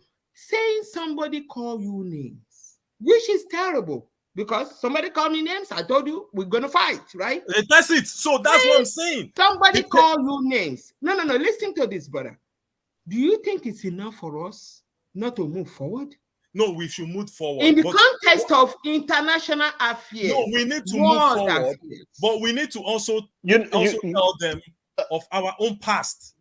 And not okay, so George, if you understand, George, if you understand how genocide works, it never starts with they just wake up tomorrow and start killing. They have to use words. It starts with words, and then they dehumanize you. Okay.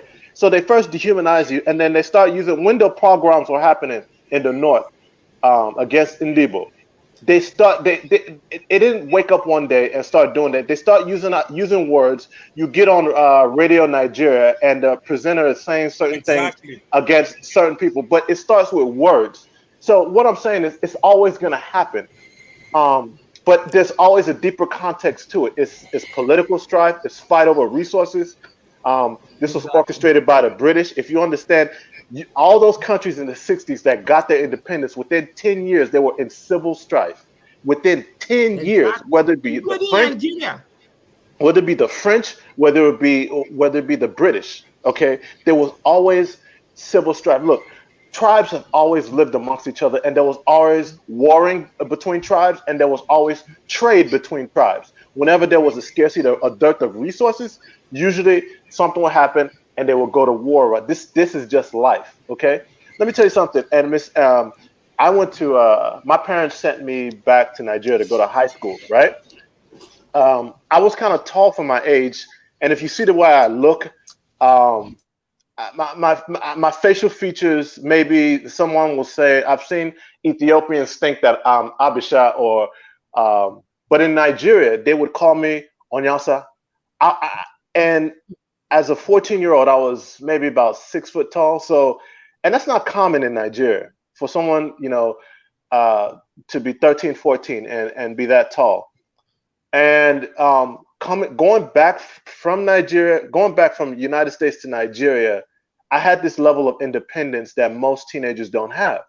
So I'm going about, and my parents sent me back to the East. So I'm going back. I'm able to do things on my own, going to run errands, going to market, doing all sorts of things. Igbo people would see me and they'll be like, especially Igbo women, they'll be like, Onyasa, Kehina Mehe, Onyasa, Ponanga. Like, and, I would, after a while, it got annoying. It used to be this one little girl. Now you actually see the emotions. Hold on. It used to be this one little girl that would say it, right? Onyasa. One little village girl. One day I took a switch and started whipping her. Why? It wasn't because it wasn't because my feelings were hurt. It was because, look, I'm older than you and you're disrespecting me. So it's an issue of. But it got to look. I'll tell you what, Mr. Brown. Check this out. One day my mother had came back to visit. We were getting on the bus and my mother got on first. And when my mother got on, and then I'm about to step on, then the women start saying, on your side space, no day. On your side, come out here. And my mother had to sit there and correct them that this is not a Hausa, this is not a Hausa person. But even if you are Hausa, why would they say that? That's but it comes to the context. You gotta understand. It's not an excuse. The remnants of what happened. Let me tell you what happened in Kaduna recently. To me, somebody said during the time there was problem in South Africa when they were killing other Africans, someone said, this guy, they thought I'm, what do you call it? They thought I'm colored, South African colored. Some guy said, this guy looked like these South African people. The guy with me had to tell him, don't even go there. This is an Igbo guy. So we can't just be talking as if the guy was going to, and in that place we are in, it's a dangerous place. If he went to get some ignorant people, before I can explain myself, they'll say, yeah, he's one of those people, because they were doing it in Lagos at the time. In Lekki, they'll just see someone who doesn't look kind of way, they'll say, oh, they were hitting people's cars and hurting people. So this name calling, this divisive and all this stuff, there's no rubbing it under the carpet like it's nothing. We have to, among black people, we need to love each other equally. No more name calling. There will never be a utopian society. Then accept white people calling us nigger. Hold on, let's do this. Let's pass it to Chrissy. Then why we complain about white people calling us nigger? Okay, George. When we don't want to take accountability. You say okay, go ahead, Chrissy. Go ahead, Chrissy. Chrissy. You there? Chrissy. Chrissy. Maybe she's still mute. I'm gonna go, and I want to go really quick with this. Let 2 Nines go ahead and go 2 Nines, and then we'll pass it back to you. Go ahead. As much as I respect other people's traumas and and their sensitivity to certain words. First of all, I think when people say things, they don't just. I think it reminds me some of the complaints people are having here of some of the worst excesses of this so-called woke crowd. We're like, oh, everything offends me. When you use words, it has to be tied to experiences. What does that word remind you of? And is it related to something negative happening to you? Because if somebody calls me AKATA or N-word and they give me $1 billion, thank you. Call more. Say more of it, please. Because it has to be tied to something. You can't just get offended the moment anybody says anything. Then you are reacting out of trauma. Given the context of things that are going on in the world, seriously, is this what our men should be worrying about? Names? You can call me all kinds of names all you want. Call me anything. But give me something to survive with, I don't care. Because we can call white man whatever we like right now, it's not going to matter. They are still running circles around us. They can determine our fate. So why do you care so much about names? And that's the funny thing. Other people don't care. Do you know how many the sacrifices other people have made compared? You are worrying about names. The way this young man came on today, I don't know how young he is. Maybe he's older because he wouldn't even allow an elderly lady to speak. Acting as if names on their own can hurt you. It has to be tied to experience. If somebody just says name flippantly, they do that. This is what happens all over the world. Grown men crying about names. We have a long way to go. If we think this is trauma, shut up. I'm not. You have a long way to go. If you call that trauma, you don't know what our forefathers have been through. You don't know what other groups have been through. Countries where they lose 28 million people within 2 years. Can you just shut up? Countries where they lose 28 million people in 1 year. Let's be respectful. No, but this guy, he actually insulted the people in the chat. He spoke Yoruba to insult the people in the chat. Whoa. Which kind of nonsense? We're talking of something of the past. You are using reference of now. Hold on, George. But at the same time, we don't want to like minimize his trauma. You know, I mean, yeah, it is. That's what I found offensive. Yeah, it's okay. I respect your trauma, but don't insult other people in the name of trauma. What of the kids? It's not my problem. He was swearing in Yoruba to the people in the chat. Why would you do that? It's one thing for you to have your own trauma, and I respect that. I don't know what you've been through, because I would say as a grown man, it's about kids. When I was talking about the house girl, it's about kids. That is no, it's yours. You are internalizing something that you shouldn't have. That's what I'm saying. You are not me. You didn't come in here when I was talking about the house girl that was beaten. You are talking about house girls. How about our people suffering? There are women boiling stones so that their children will go to bed thinking that there is food coming to them. Women in this world boiling stones for their actual children, not necessarily only slaves, because you are missing the context that we are all stressed. If you put two people in a room, kind people in a room, and you stress them out, starve them, you're going to have problems. You are a man, you should be seeing that now. If you are sensitive, see, let me tell you something. You are insulting people in the chat, so it's past it not being you. Stop addressing me. You are speaking your language, insulting people in the chat. I have responsibility. Don't address me. What I will say to you is, I have kids. What I will say to you is that it's good to be sensitive. See, let me say something positive. I see you as a sensitive soul that, you know, when you hear things, you process it. See, it's not a bad thing. Stop it. It's not a bad thing. But you also have to protect yourself by having filters. You can't just internalize stuff and then I'm not internalizing anything. My pain is that there's kids out there that you are swearing at the people in the chat. Dennis, you want to hear something? The first time I was always a gifted student over here in America. The first time I was ever called stupid or dumb was when I went back to Nigeria. These are one of my own people doing this to me. Like I said, I went through a lot just getting acclimated into that society. But I don't hold it. It's a lot I could hold against, but I don't hold it against them. I don't hold it against them. I'm not holding anything. We are talking of the past. My economics teacher got up in front and told the whole class that he was going to be a rich man and I was going to be washing dishes in America. I'll be washing dishes. Mind you, I'm an American citizen. That's the issues I was trying to bring up. But see, I knew where I was coming from. I didn't internalize that. If I saw the guy today, I would still help. Kids that don't have that ability to internalize it, some of them will now become terrorists, bandits. Some of them will now be Boko Haram. Now it takes a lot more to turn someone into a terrorist. It takes a lot more. Sweep things under the carpet. I'm not sweeping it under the carpet. I'm not. You should be thinking about solutions instead of just reacting. The first time I ever failed was in Nigeria, not in America. The first time I ever failed was in Nigeria. It's not your fault. It's the system. Okay. It's the system. That's what I'm talking about. I was kicked out of class. I was kicked out of class because by the time I was 13, 14 years old, I was wearing a size 13 shoe. And if you know anything about going to night, especially in the East, you couldn't find trekkers or any sandal in size 13. So I'm sitting here wearing Adidas sandals, and teachers are kicking me out of class. Exactly. These I'm are the going through issues all I'm these things. talking about. It's not about Okay, me. but I don't. No. But like I said, hold on, guys. One mic. African Rattle, you've been patiently waiting. Go ahead, African Rattle. Hey guys, can you hear me? We hear you. Go ahead.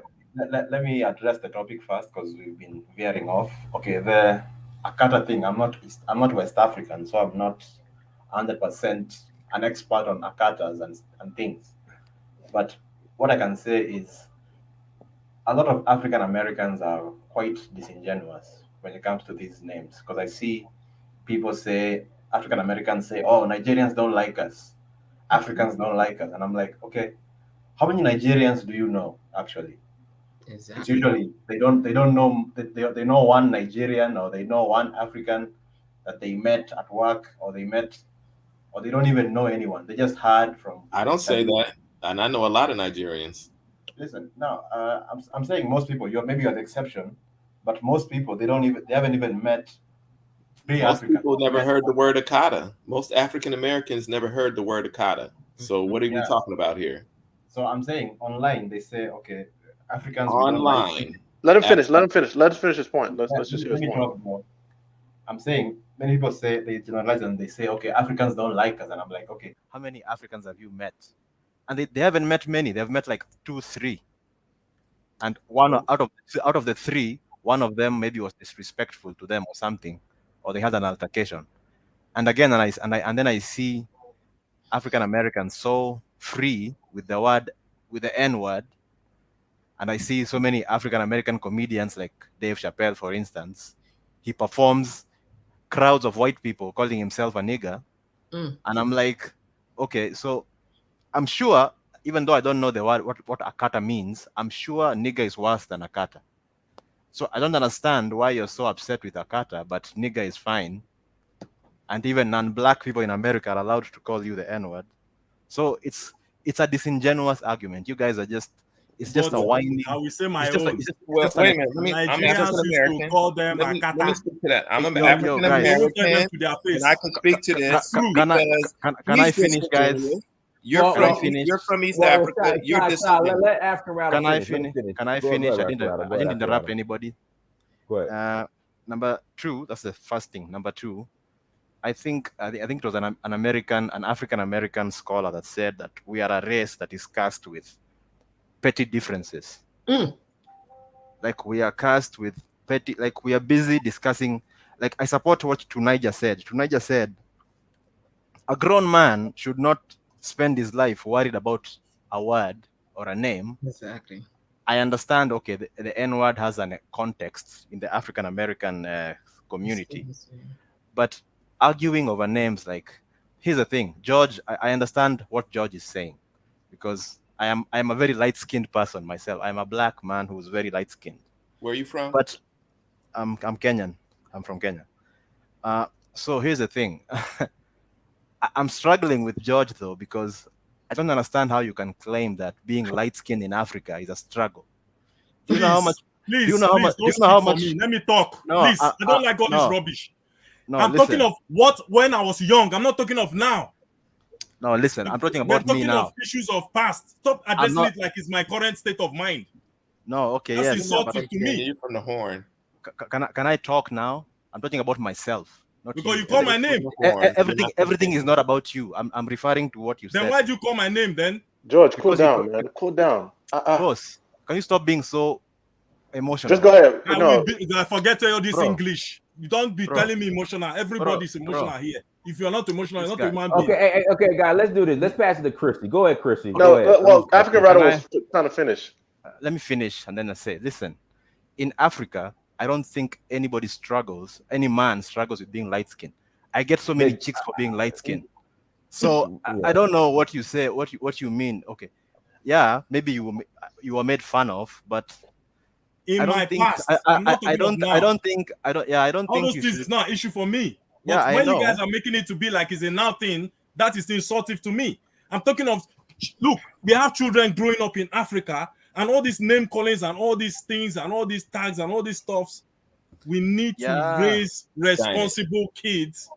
We need to name calling and all this That's what is causing division. Listen, name calling is gonna happen. Listen, we have elections coming up in Nigeria. Yes. And vote some Peter people are Obi. calling Vote, some listen, candidates this tribe. I'm giving you my endorsement. Vote Peter Obi. God bless you. But some people would say it's Igbo man. Some people would say this one is Yoruba man. Can I finish and then the reason why we have a lot of pretending like problems those things with is not Twitter there. Spaces. Can I finish and it leave? Sounds like it's genuine, but it's dishonest. But it's lying to ourselves. That's why we are not moving forward. George. Can I finish and leave? But when white man call you nigga, you'll be jumping up. Oh, can I finish and leave? But you are oh my God! Come on, man! Stop! Just stop! Say you don't get angry. You will be the Can one. I finish? Can you just stop? Can I finish Jesus. and leave? Yeah, I'm not gonna stop. Okay, hold on, y'all. Forget, Everybody, I will talk my mind. I know they because if I start telling you what I think about what you are saying, you're not gonna like it. So it's just stop. I'm not sending you, guy. Come on, show your face. I'm about to mute everybody. Hold on. I don't send you. What do you think about me, guy? I don't send you. Be. Okay, African Rattle, you got 20 seconds to land, and then I'm gonna pass it to Chrissy. Go. What I'm saying is this: I'm like, okay, you had your struggles as a kid. Okay, I also had my struggles as a kid. You can't hold on to that and say, oh, I'm fucked up because as a kid I used to be bullied. I'm not holding on to anything. You are stupid for saying that. I'm not holding on to anything. You are stupid for saying that. Okay, listen, all right, you are. See what I mean? We gotta move on. Chris, go ahead. You're supposed to be a grown man. You're a child. You're a stupid man for saying that. I'm telling you, it's my child. Grow up. If you keep addressing me, I will insult you. If you insult me, I insult you back. George. Come on, George, let it go. All right, Chrissy, go ahead, Chrissy. Go ahead. Hi, can you hear me this time? We hear you. Go ahead. Okay, fantastic. Yeah, so I was saying this is, an interesting conversation.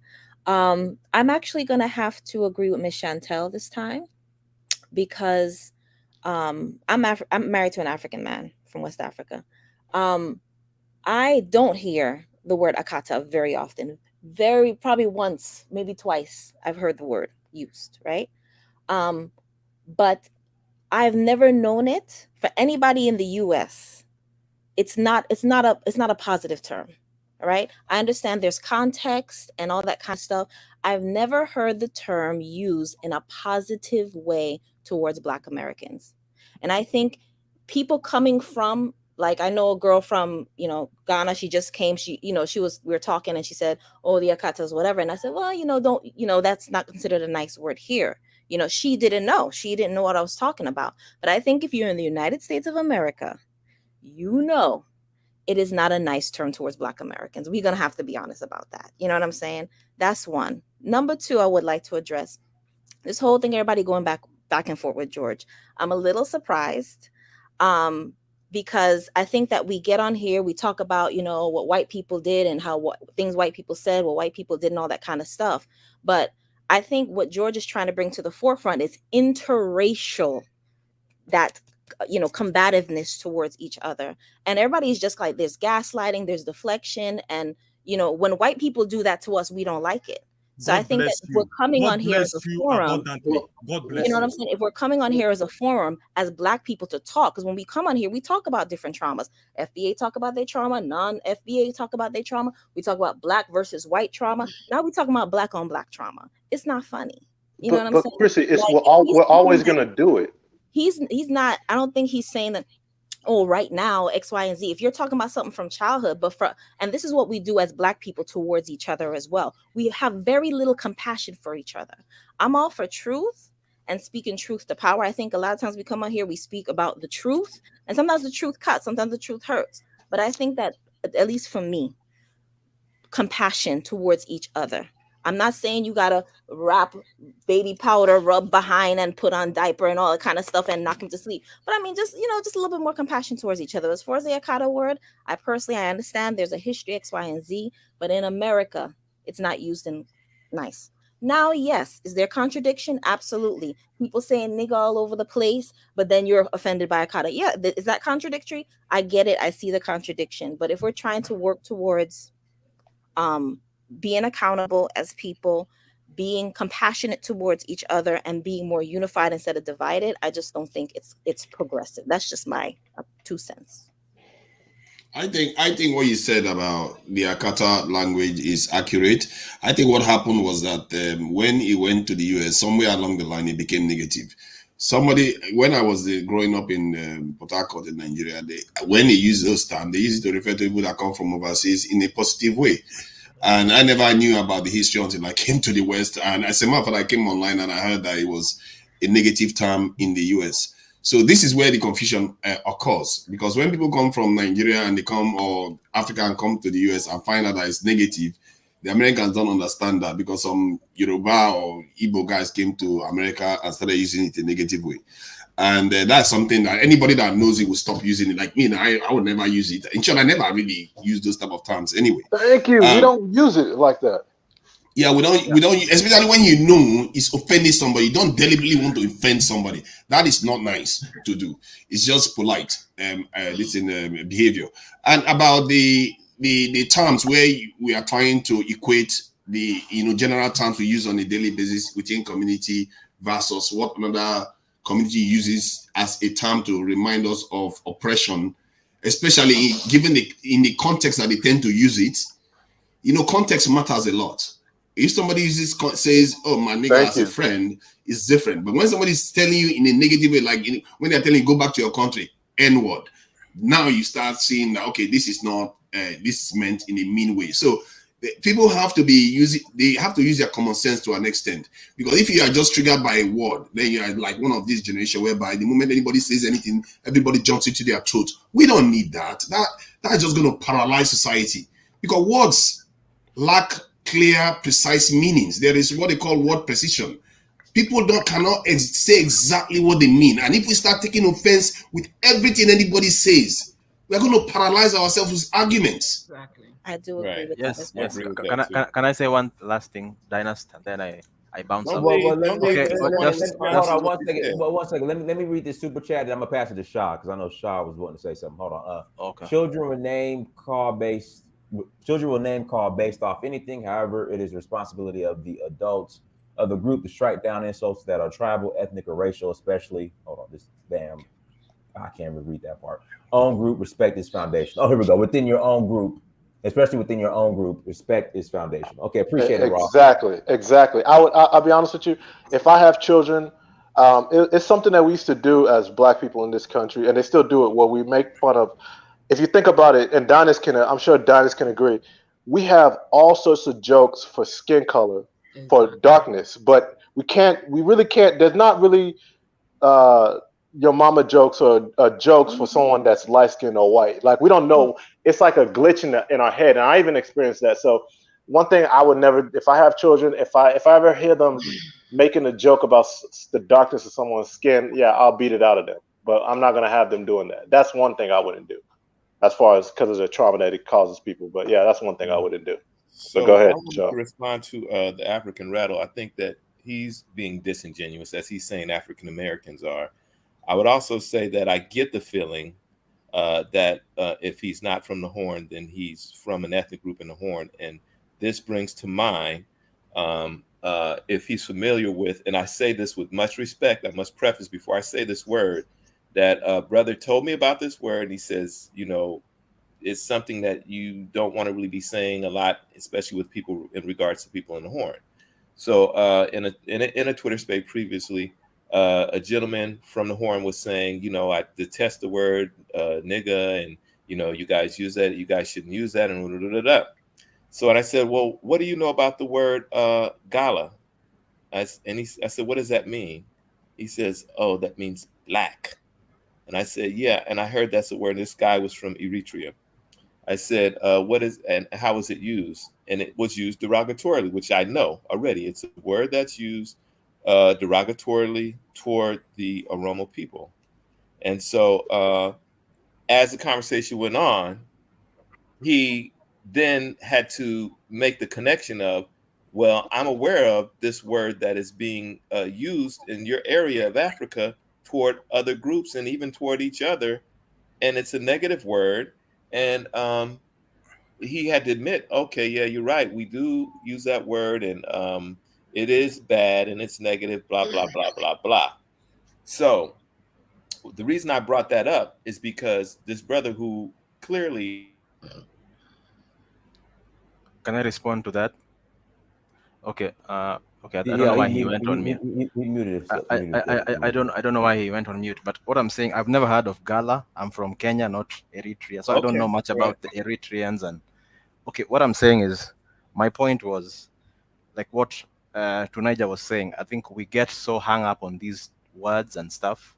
But the thing is, to another point, what I would like to say is, maybe we need to embrace as Black people the fact that we will never, like, we are this idea that we are all supposed to be 100%, 1000% united on everything is a bit overrated, because there's no group on the planet that is 100% united on everything.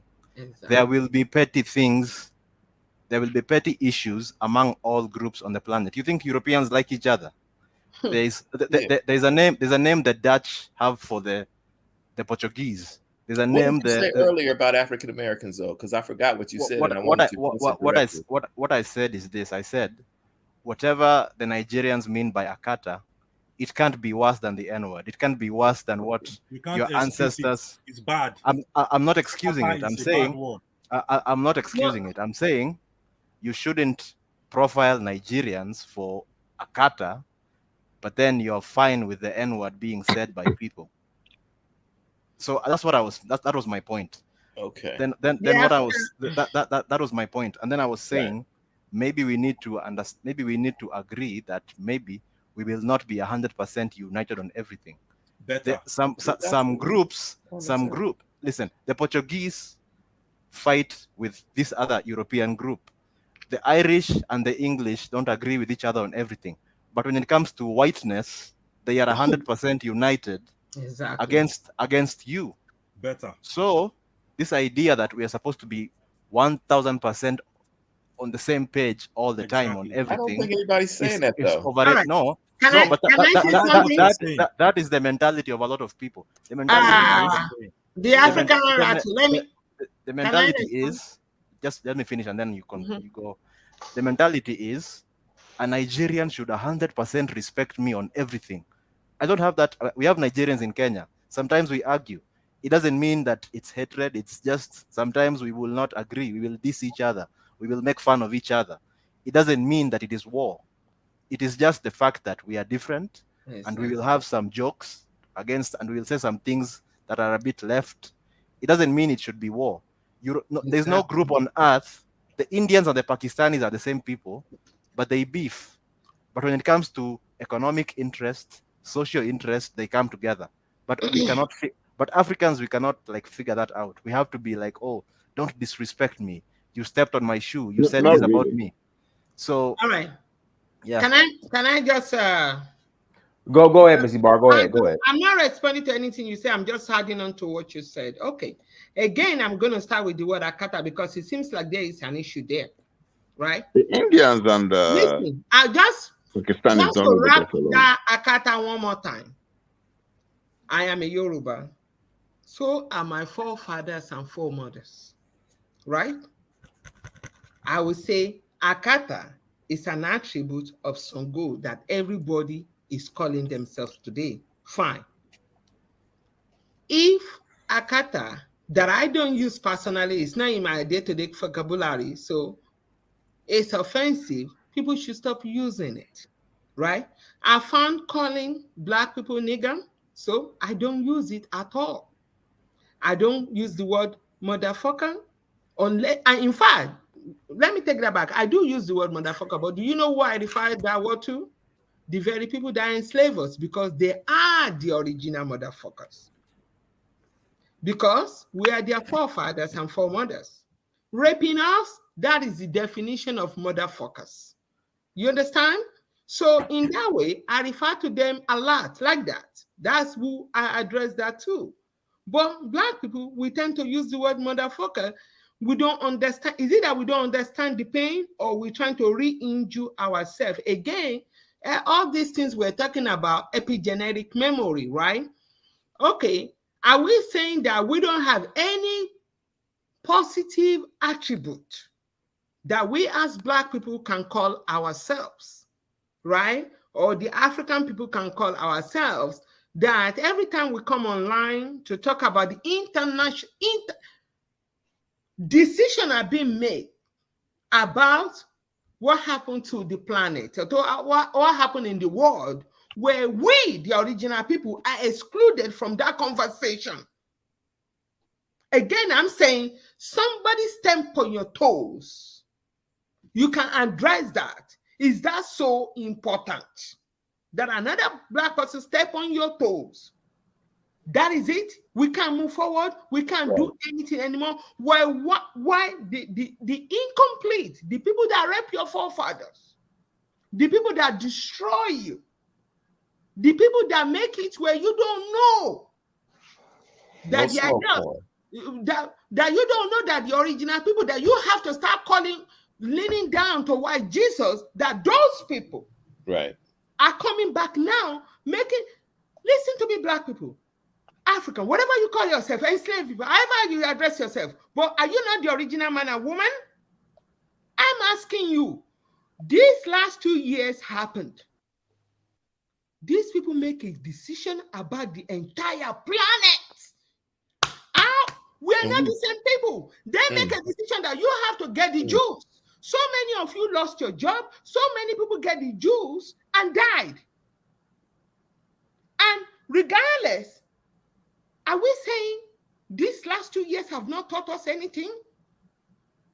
That they stopped the entire world from moving forward. And they were proclaiming every day that they are expecting dead bodies on the street of Africa. And when they didn't see it, they were offended that they didn't see it. Do you understand? They destroy your relationship between yourself and nature. They destroy your ability between yourself and plants and herbs, things that you're supposed to use to help yourself. All of us here, you go and lay down in the hospital to the people, very people that rape your forefathers, to cut off your dick one more time because you feel like a female. I agree with everything. And we talking about names and shit. And you're talking about names. Listen to me. Listen to me. I agree with everything Africans said. In the middle of war zone, we need help. You go ahead to lay down for the people that rape your forefathers and have them cut off your dick one more time.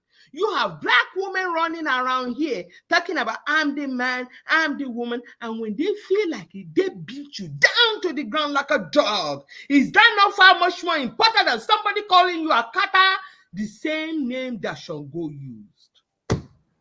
Okay, well, one second. Let's pass it and keep it simple. Go ahead, keep it simple. I agree with everything everybody has said today, especially African Rattle. We need to learn to, get along as Africans because we're all we've got. And another thing I want to address is when we are having debate, we must learn to respect each other, address each other respectfully and with dignity and some level of compassion, like Chrissy said. We all come from different backgrounds. We all have different upbringings. We've all been through different challenges. But let's not dismiss what George went through. I need to put it out there. George is okay. George is okay. Whatever George went through should not be. We should not dismiss his trauma. Because sometimes these things happen. I went through because I'm from Igbo, right? From southeastern Nigeria, so I understand what he's saying. Did you go to boarding school? Like I said, there are bigger, there are bigger issues. Did you go to boarding school? I went to a boarding school, yes. Okay, so we all have similar. So we all have the same stuff. It's all in the past. It's not. We should not sweep anything under the carpet, and that's what is happening in Nigeria because a lot of things are swept under the rug without being addressed, and they keep recurring every time. Yes, sir. But it doesn't mean there are not. We should not unite because we are bigger enemies outside there. So sometimes we need to shelve for the meantime. We're not going to address our internal issues, but sometimes in order to fight the bigger enemy, we need to put in the back burner our skirmishes, our conflicts, and our disagreements, right? Right. Because not African Russell, I want to correct something. I agree completely with everything you said, except the fact that Indians and Pakistanis don't get along. I live in the UK and I've worked with both groups. I hang out with both groups. And the one thing they'll tell me, they've had several wars in the past. Since their independence in 1947, India and Pakistan have been in 4 wars. And even till today, they still have border skirmishes and military standoffs, even up until recently. But at the end of the day, I'm only concerned with us. Because in order for us to move forward, we need to find a common ground. We need to be able to have a code of conduct on how we treat each other, on how we address each other, especially on forums like this. To Niger, please, I've listened to a lot of your debates online. We need to find a way to talk to people, address people respectfully. So, I mean, I used to listen. being disrespectful than the person, I think I noticed a quote. I'm just saying, even George himself, because when he you're was talking to insulting people in the somebody, chat with his own language. And when let me correct something you when said you're to talking that. to somebody, Let me correct what you when said you to have, that. I when don't you have a often like when disagreement with Igbo people please say let me this. finish. Hold on, please, respectfully. Because you are coming with a coded criticism of what I've Respectfully. said, George and you and I like people to Hold on, speak hold on. straight. Tunaja, Don't Tunaja, pretend as if let you him are finish. coming with a side Tunaja, line. let him finish. Let him finish, and then you Niger, speak. when you're having a disagreement with somebody, please let's not,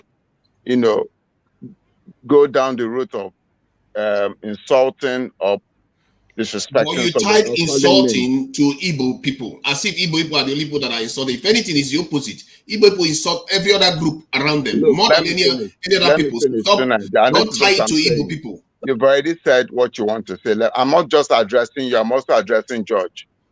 George insulted African rattle, and I don't agree with that. And I'm saying that please let's stop Sorry for that resorting to anyway. name callings or insult when we're having debate.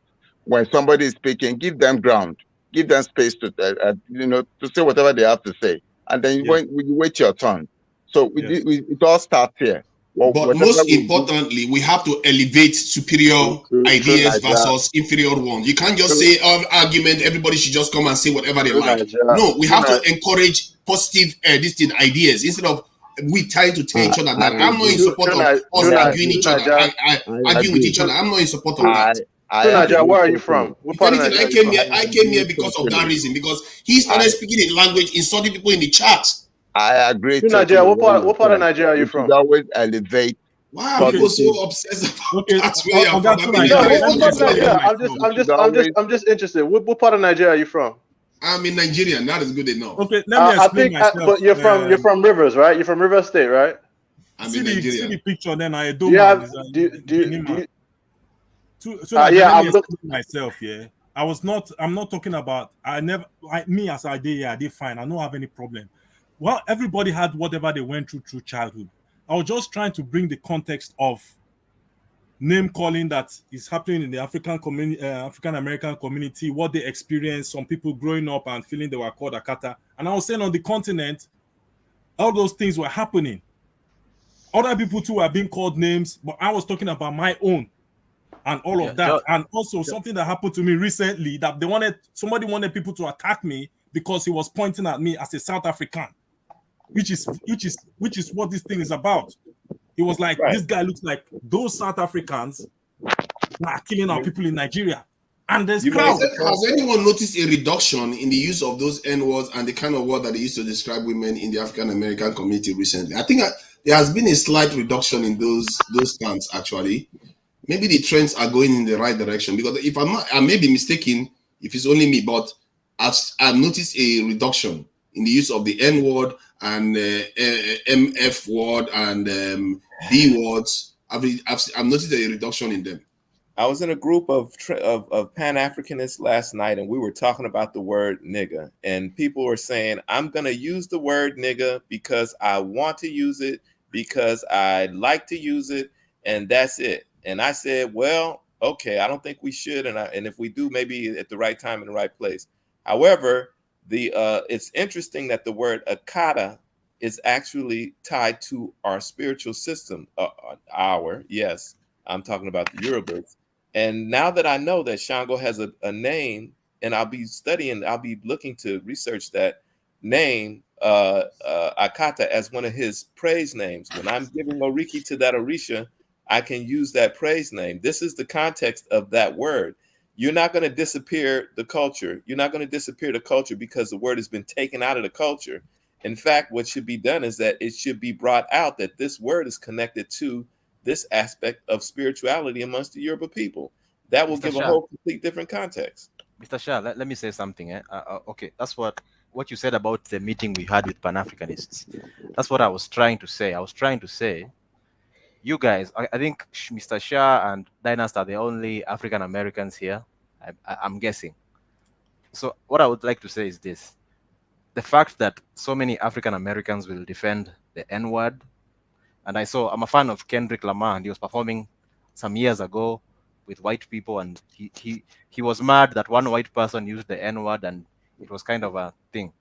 The fact that so many African Americans will defend the N-word and then get angry with AKATA so much that it becomes a movement. African Rattle, I will say this though, as someone that grew up here, you got to understand there's context to it. There's a historical context to that word. You didn't grow up, I don't think you've ever grown up as a black person in America. I mean, you see the way I talk. So that's what I'm saying. So this, for them to defend that word, it's their right. I mean, I'm not gonna be like Missy Barr. I'm not gonna be in her presence using the word. I'm not gonna be in a grown, well, I'm a grown man myself, but I'm not gonna be in the presence of an elder and be spewing that word out. There's like an age limit that we use, and I'm sure Dynas can attest to it. Saying that though, listen to this. I learned this last night. I didn't even know this. Okay, but that's using the word nigga. That's a social media. African Americans. Hold on, that's the social media space. That's not okay. Twitter is not real. No, this is a history you don't know about the word nigga. The African rattle. You don't know this. I didn't know this.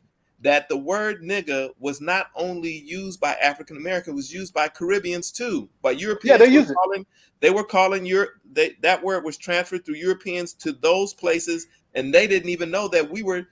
There's people in our group that didn't even know that we were using the word nigga. Okay, I have one question. They do use that word. They do use that word in the West Indies, but they don't use it the same context.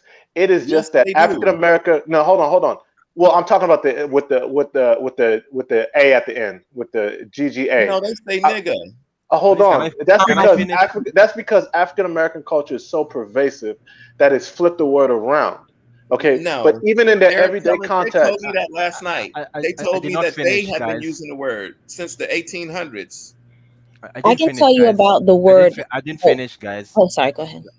What I was saying is this. I was like, okay, I understand the context and everything you guys are saying, and of course you guys know more than me because I'm not African American. But I'm saying, whatever context you want to say, is it okay to say it in front of white people? And be very comfortable with it. I don't think it is. Yeah, no, we don't. I don't think most people don't use it in front of white people. Most people do. Dynas, do you use the N-word in front of white people? Jason, let me interject. I mean, white people Black people shouldn't use the N-word. Period. Hold on. White people are the largest consumers of hip hop, and you know, you go to these concerts, it's nothing but white people, and like Kendrick Lamar and all these other rappers, they're using the N-word freely. Okay, but Dynas, do you use it? Do you use it in mixed company? Do you use that N-word in mixed company? I don't use it, but Jason, let me finish. Hold on. I grew up in California. I grew up in Sacramento. Even here in Atlanta, you can have mixed groups of people, and black people will use it freely. The Asian kids will use it freely. That's new generation. Okay, that's the new generation. That's what I was saying, guys. That's what I was saying. You see what Dynas just said? That's exactly what I was trying to say. I was trying to say that the fact that it's become that word has become part of pop culture because of African Americans and their music and stuff, and they allow people to use it. Can I finish, please? What I was saying is this: the fact that it's like that in the US, but you guys have there's a whole movement against AKATAs and Nigerians. It just proves the point that your problem is not with the word AKATA. Your problem is you don't like Niger. Some of these people don't like No, Nigerians. no, That's no. That's true. the No, problem. no, that's not it. If That's you're not No, it. insulting just me, say, it's just not say that. you don't. Please, the Just say you problem don't is like if you're insulting Nigerians. me, you could call me an elephant. If you're insulting me, you're insulting me. If Look, someone look, doesn't okay, like you to call them okay, a name, you Just say, respect that. listen. Full Just say stop. you don't like. okay, but y'all Just gotta take just it to say you don't like Nigerians context. or Africans. You Just say gotta you take don't it to like context. Africans. It's a generational thing now. It's a generational thing now because, like Dynas was saying, I'm a millennial like Dynas. We weren't really using that word. As far as I know, we weren't using that word in mixed company. Or Right. if someone from another race would use it. Just I grew up in Sacramento. Like, Wait. So when hip hop became mainstream, everybody was using it. Like, No. But would they use it in your presence? Would they use it in your presence? You're right. Yes, they will. Yes, they will. It's normal now. Like the N word is like homie now. It's like saying homie. It's the N word. Like, Okay, it's normal. But in I the mean, that back was in the just like day, if somebody Where the non-black, white people never using heard a it white in boy the say if somebody presence, I nigga. non-black know. uses it in my presence, I'm just saying, nah, don't do that. But I don't like the word anyway. Even if I Guys, call the N word about a black person, I say, hey, I'm not that. But now, I mean, it's like homie. Like, even in New York, all Well, these that's parenting. little Puerto Rican and I have to push back a little bit on I that. mean, hell, White folks are not listen, so quick to say nigga in front of black folks. Tekashi 6ix9ine was saying it all the time. He's Mexican in front of his company. I mean, it's Guys. like all these kids using it. Okay, but that's you a deny- result. That's a result of shitty parenting. Like if your parents didn't teach you the context behind that word and you knew not to look. It's getting very hard. I'll give you an example. Because of my space of work, I can't like hook off on somebody when they use the word. Recently, I was in Maine, and some trailer park yellow teeth nasty white I started using the GGA around me. When they start doing that, I just walk away because I can't hook off on them. I can't like act. It just disrupts the flow of the whole conversation. So I just end the conversation and keep it moving. You got to understand when Kyle Rittenhouse shot that white boy in Kenosha at the Black Lives. I mean, think about it, the Black Lives Matter protest. He was calling him the N-word. Wait, Kyle Rittenhouse was using the N-word? No, the him. white kid he shot, the white boy he shot was calling him the N-word. Yeah, what I was saying. At a Black Lives Matter protest. Hold on, let me pull it up. Hold on. Keep going. Let me pull it up. Hold on one second. But generally speaking, let me ask you. No, let me ask white you. folks are not going to say that word in front of black folks. No. Let me ask you this. No, that ain't going to happen. Can you deny that recently I've noticed that there's a very strong growing anti-African, specifically anti-Nigerian, anti-Caribbean sentiment on the internet in Black American circles? Can you deny that? No, I'm not going to. I'm not going to. African rattle. I'm not going to deny it. It's just a small. Hold on. I'm not going to deny it because it was started by Yvette Carnell, but she did not mean it in that way. She just wanted to start a political organization like who was that guy that got on the chat last? Oh no, I'm talking. It was a guy with. If you watch that live stream with We Gotta Talk, and he was explaining the origins behind this whole ADOS movement. It was kind of like a last ditch effort It was around immigration. Well, it's kind of the last ditch effort to appeal to white America to say, hey, we need reparations because we are Americans. So they were just trying to separate and say, look, we are not this group. And it was kind of after the whole Obama administration and black people saw that they didn't get anything out of the Obama administration that they began to wake up and they say, hold on. All these people are being put in the forefront. So I understand where it was kind of it wasn't meant to. Even to this point, nobody has openly attacked Nigerians or Africans. Yes, it's on the internet. Listen, it's on the internet. Listen, bro. Listen, I'm not Nigerian, so I'm not like. But no one has attacked me. Listen, I still have friends. What I'm saying is this: the same Yvette Carnell did a whole video about an anti-Igbo video, a whole video. She did it. Bullshit. Okay. What about what? A whole video about what? About Igbos. No. She did it. I gotta see. Anyway, what I'm saying is this: the center of this argument is in Twitter Spaces. The center of all this bullshit is in Twitter Spaces, and you have people in there, antagonizing and stirring shit up, and it don't need to be like what I you're. don't think she had nefarious Yvette intentions when she started Carnell's whole movement the started out of immigration. It Listen, I'm not started with accusing. immigration, and then it Yes. moved into reparations. No. That's But what see, I'm not accusing. okay, but it started as a way to try to get reparations, and then you Guys. had the master grifter come through and add his own spin to it. Had a bullshit Ejisa. quote unquote meeting, and that's how everybody got everybody stirred up. And now all he does on the internet is roast people. There's not even a political He movement left behind it. ADOS and formed FBA. I'm not He accusing left ADOS African because American. he had a disagreement with her. African Rattle, we know what you're saying. No, he. I'm Yeah, not yeah. accusing. We know what you're saying, African I'm Rattle. not accusing African Americans of I know. We know anything. what you're saying. What though. I'm You said it. saying is that there's a fringe, because the people who are worried about AKATA are a fringe group of African American, a small group that is they're hiding behind the word AKATA, and then they're using it to be anti-Nigerian, anti-Caribbean, and then they're saying it's because the word AKATA. Number one, I'm sure 90% of these people have never It's actually met not a Nigerian. It's anti-West. It's anti-African, actually. It's anti-African. Yeah, but it's but not. They're not singling out Nigerians. They kind But of I are. don't. They're not singling out Nigerians. Listen, I've seen a lot of Right? Well, I'm anti-Nigerian. in the middle of all that bullshit. It becomes anti-Nigerians because Nigerians are the biggest group of Africans in this country. So it's naturally it'll naturally or biggest diaspora in this Yeah, the country. biggest or not. diaspora, right. So Listen, it becomes we're an easy target. That's all. You see, for me, it doesn't matter. You would fit in that category, my brother. For me, African is African, whether you're Nigerian, Right, Somali. but you would be in the category of who they don't like. You. Yes, that's what I'm Right. saying. Not That's what I'm Nigerians saying. only. I'm saying. Right. What I'm saying is this: even Caribbeans are Africans to me. What are you To me. saying? What I'm saying is that. Okay, somebody else can go then. No, I was going to say that for people like Tariq Nasheed, who he spends like his life's purpose now is to constantly stir the pot, constantly, you know, talk about this. That's all he does now. I don't know if he's become like, you know, like jihad has become radicalized. He himself is radicalized, and he's radicalizing other people. No, he's not. His pockets are. Remember, this guy was a pimp. No. Remember before this whole anti-immigrant stuff came out, especially when that thing with the Haitians at the border. He made a documentary called 1804. So everybody was like, "Yo, how could you be anti-Haitian when you made a documentary called 1804?" And you made money off of this. Yeah. He's a con man, and he's an opportunistic.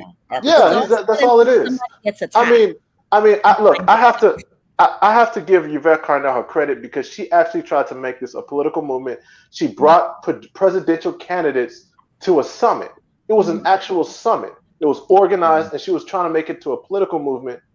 The problem was it's the people, the masses of people that bought into it. They were easily swayed by this other guy just because they started banking on sexual. I mean, Yvette Carnell never made her sexuality an issue.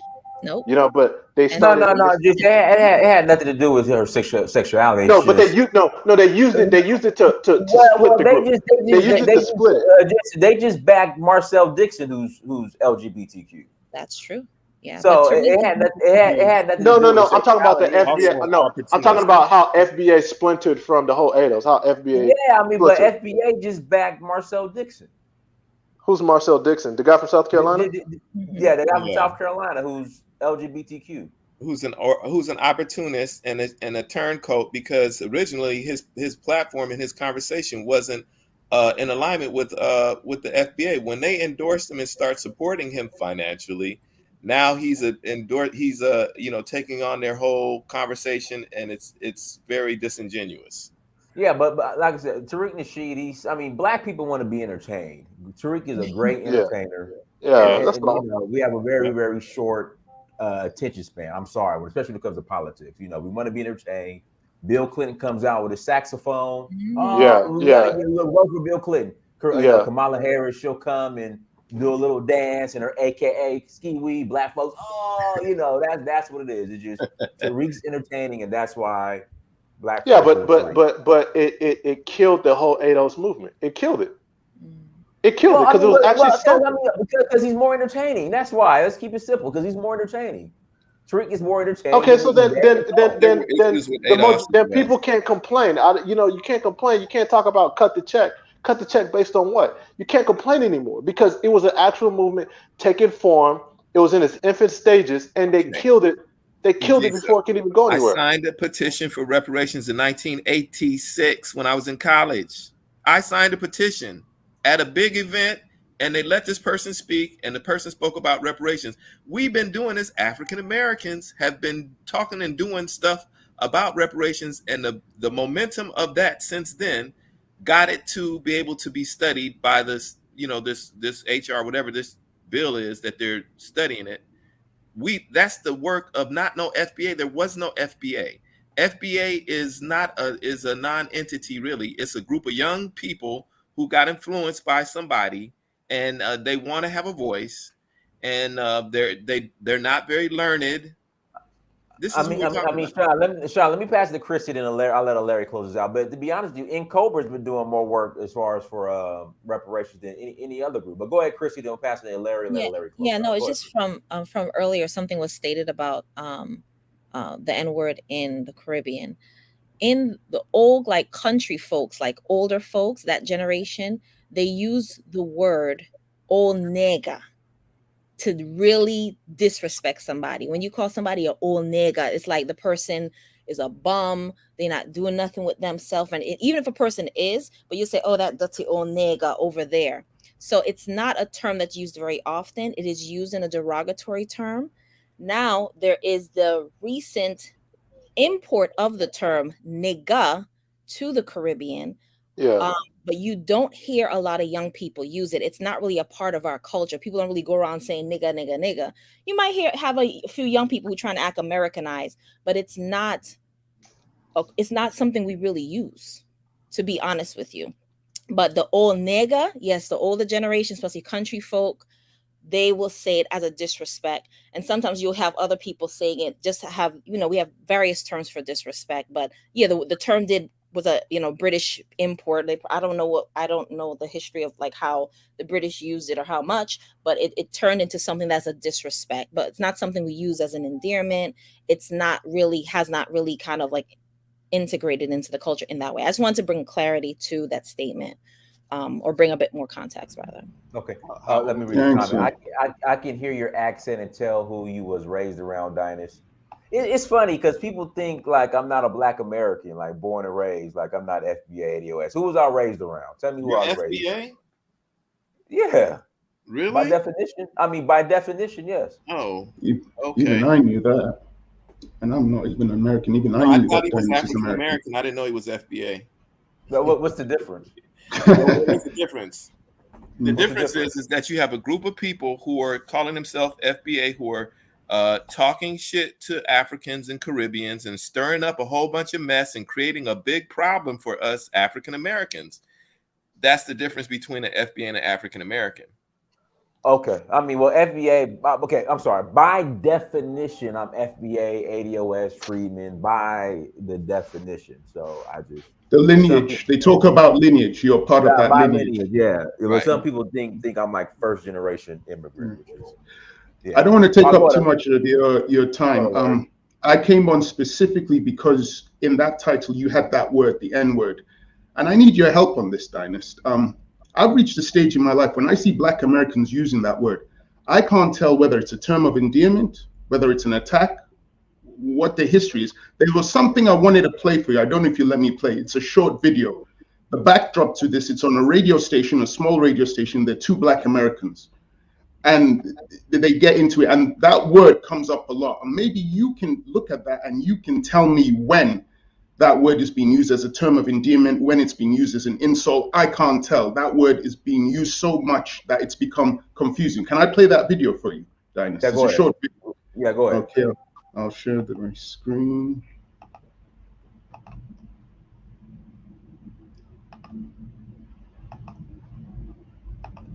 Right, here we go. Can you see this video? I'm about to play. I see it. I see. Let me hold on 1 second.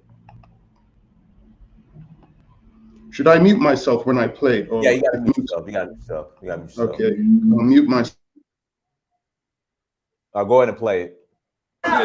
You was born to be played. Yeah. What that mean, nigga? What do you mean? What that mean, What that mean, my nigga? I'm with the shits too. What that mean? What that mean, my nigga? What that? You do all that fast shit. What that mean, my nigga? What that mean? That don't mean nothing to me, my nigga. I'm from Hempstead and Long Island. You think I'm playing with you?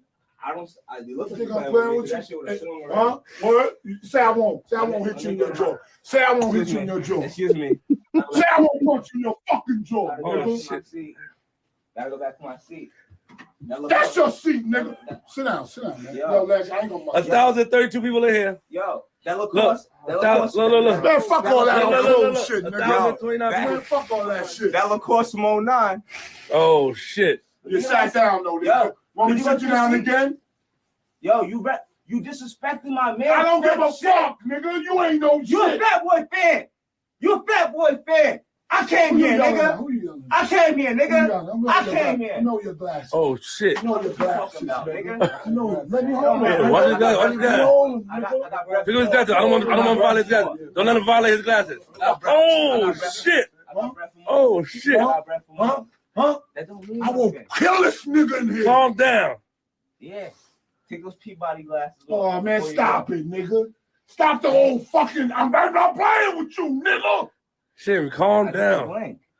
Sherry, calm down. I ain't playing with you. Sherry, what happened? I didn't blink. Calm down. Ain't no comedy right now, nigga. It's real, nigga. What happened? Oh, shit. Sherry, your heart. Fuck.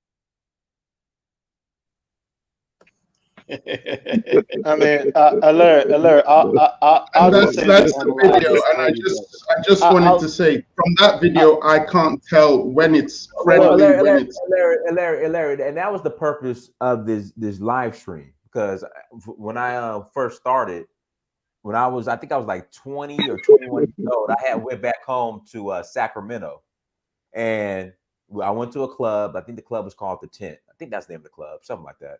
After the club, we was in a parking lot hanging out. Two FBA, ADOS got into a fight. Nigga. Then one put out a gun and killed him right there in the parking lot. So my thing was, I've never seen an African immigrant call a Black American an AKATA, then killed that person. But here in America, we'll call each other the N-word. But Donis, in that context, shot, I mean, all types of stuff. Donis, in that context, it's just an adjective, and I'll say that to Larry too. It's an adjective. People try to give this strict definition, and that's not how words really work. Look, it's just like saying, when someone says, "My friend," I'm gonna hurt you, my friend. Stop playing with me, my friend. Like, my friend is. I never heard somebody say I'm gonna hurt you. No, but there are places where you use my friend. I've never heard that. No, okay. I'm just trying to give an example, the closest example I can think of. Not even close. Not a good analogy. Not even close. No. But keep it simple. Hold on. They were going to close out but Larry, the point I'm trying to make, Larry, even the word AKATA, even I guess in its worst context, I have never seen anybody get killed or murdered over that word. Like the countless hundreds of times I've seen Black men fight each other with the N-word. So that's what I'm saying. Why are you so offended with AKATA when we openly call each other the N-word? But the word nigga, hold on. Let me talk to Larry, because we're about to close out. So I just don't want everybody. Thanks for your opinion. That's what I needed to get your opinion, because that video really confused me. And from what you've explained, I get what you're saying. The violence that erupts from the use of that word. Words have meaning, and they do invoke emotions in us. We're not androids, we're not robots. So it's sad that two Black Americans would go down that phase, and one of them would kill the other because that word was used. But it's not because that word is used. It's not because that word. It's not because that word is used. It's you spilled your drink on me. You talked to my you hollered at my woman. Right. N-word. We could be in the same parking lot, and I scream, "Yo, what up, my N?" And it changes the whole tone. Like everybody, it's just an adjective. Nobody got killed as far as between Black and Black. No one got killed because of the word. Right. And you're missing the point of the video. The point of the video is, after a while, you can't tell when is it being used for endearment, when is it being used to generally mean I'm going to kill you. It's not. There's a part in the video where the guy says, "I'm not playing with you, nigga. I will kill this nigga." It's just an adjective. Okay, that's what I'm saying. But it's just an adjective. It's just a word. Is at that point is just a word. You got to, like I said, words have meanings. Context. Words have meanings. You can't just say it's just a word. Words are created to have meanings, to invoke a response. You're pretending like you're some sort of a robot. Okay. Let me give you one last example. Let's say you get married and your wife gives birth to a baby for you in the hospital. The doctor comes up to you and says, "Congratulations. It's time for you to see the little nigger." Are you going to tell me you're not going to feel offended? Okay. See, you're being disingenuous. That's a hard ER at the end. It's disingenuous. Okay. Let's remove the ER. Let's remove the ER. The doctor comes in and say, "Hey, come see your little nigga. He right over there in the he right over there in the yes. Okay. Yes. It's disrespectful. It's disrespectful because he's a professional. When a professional. But the doctor, the doctor might not be. Draw this line. Okay, but he's okay, Donis, you're being disingenuous, and you know it, and you're African American, and I'm just come see your little nigga over there in the living room. Look, you're being disingenuous. You guys are being disingenuous. Right. Look, like I said, it's just an adjective. Is look, like I said, my friend, or look, you're my man. You're my man. You're my man. Chill out. Have you heard Bernie Mac do his joke where he uses the word motherfucker and he uses it in so many ways? Yeah. It's hilarious. And he says he just uses the word motherfucker over and over again. And he says, and it just takes on all these different meanings. Dude. It used to be like these. So it used to be these females that would get mad when we would use the beat. But does that make it right? And I was trying to explain. It was like, yo, we use that. It's the context. Does using the word make it right at all?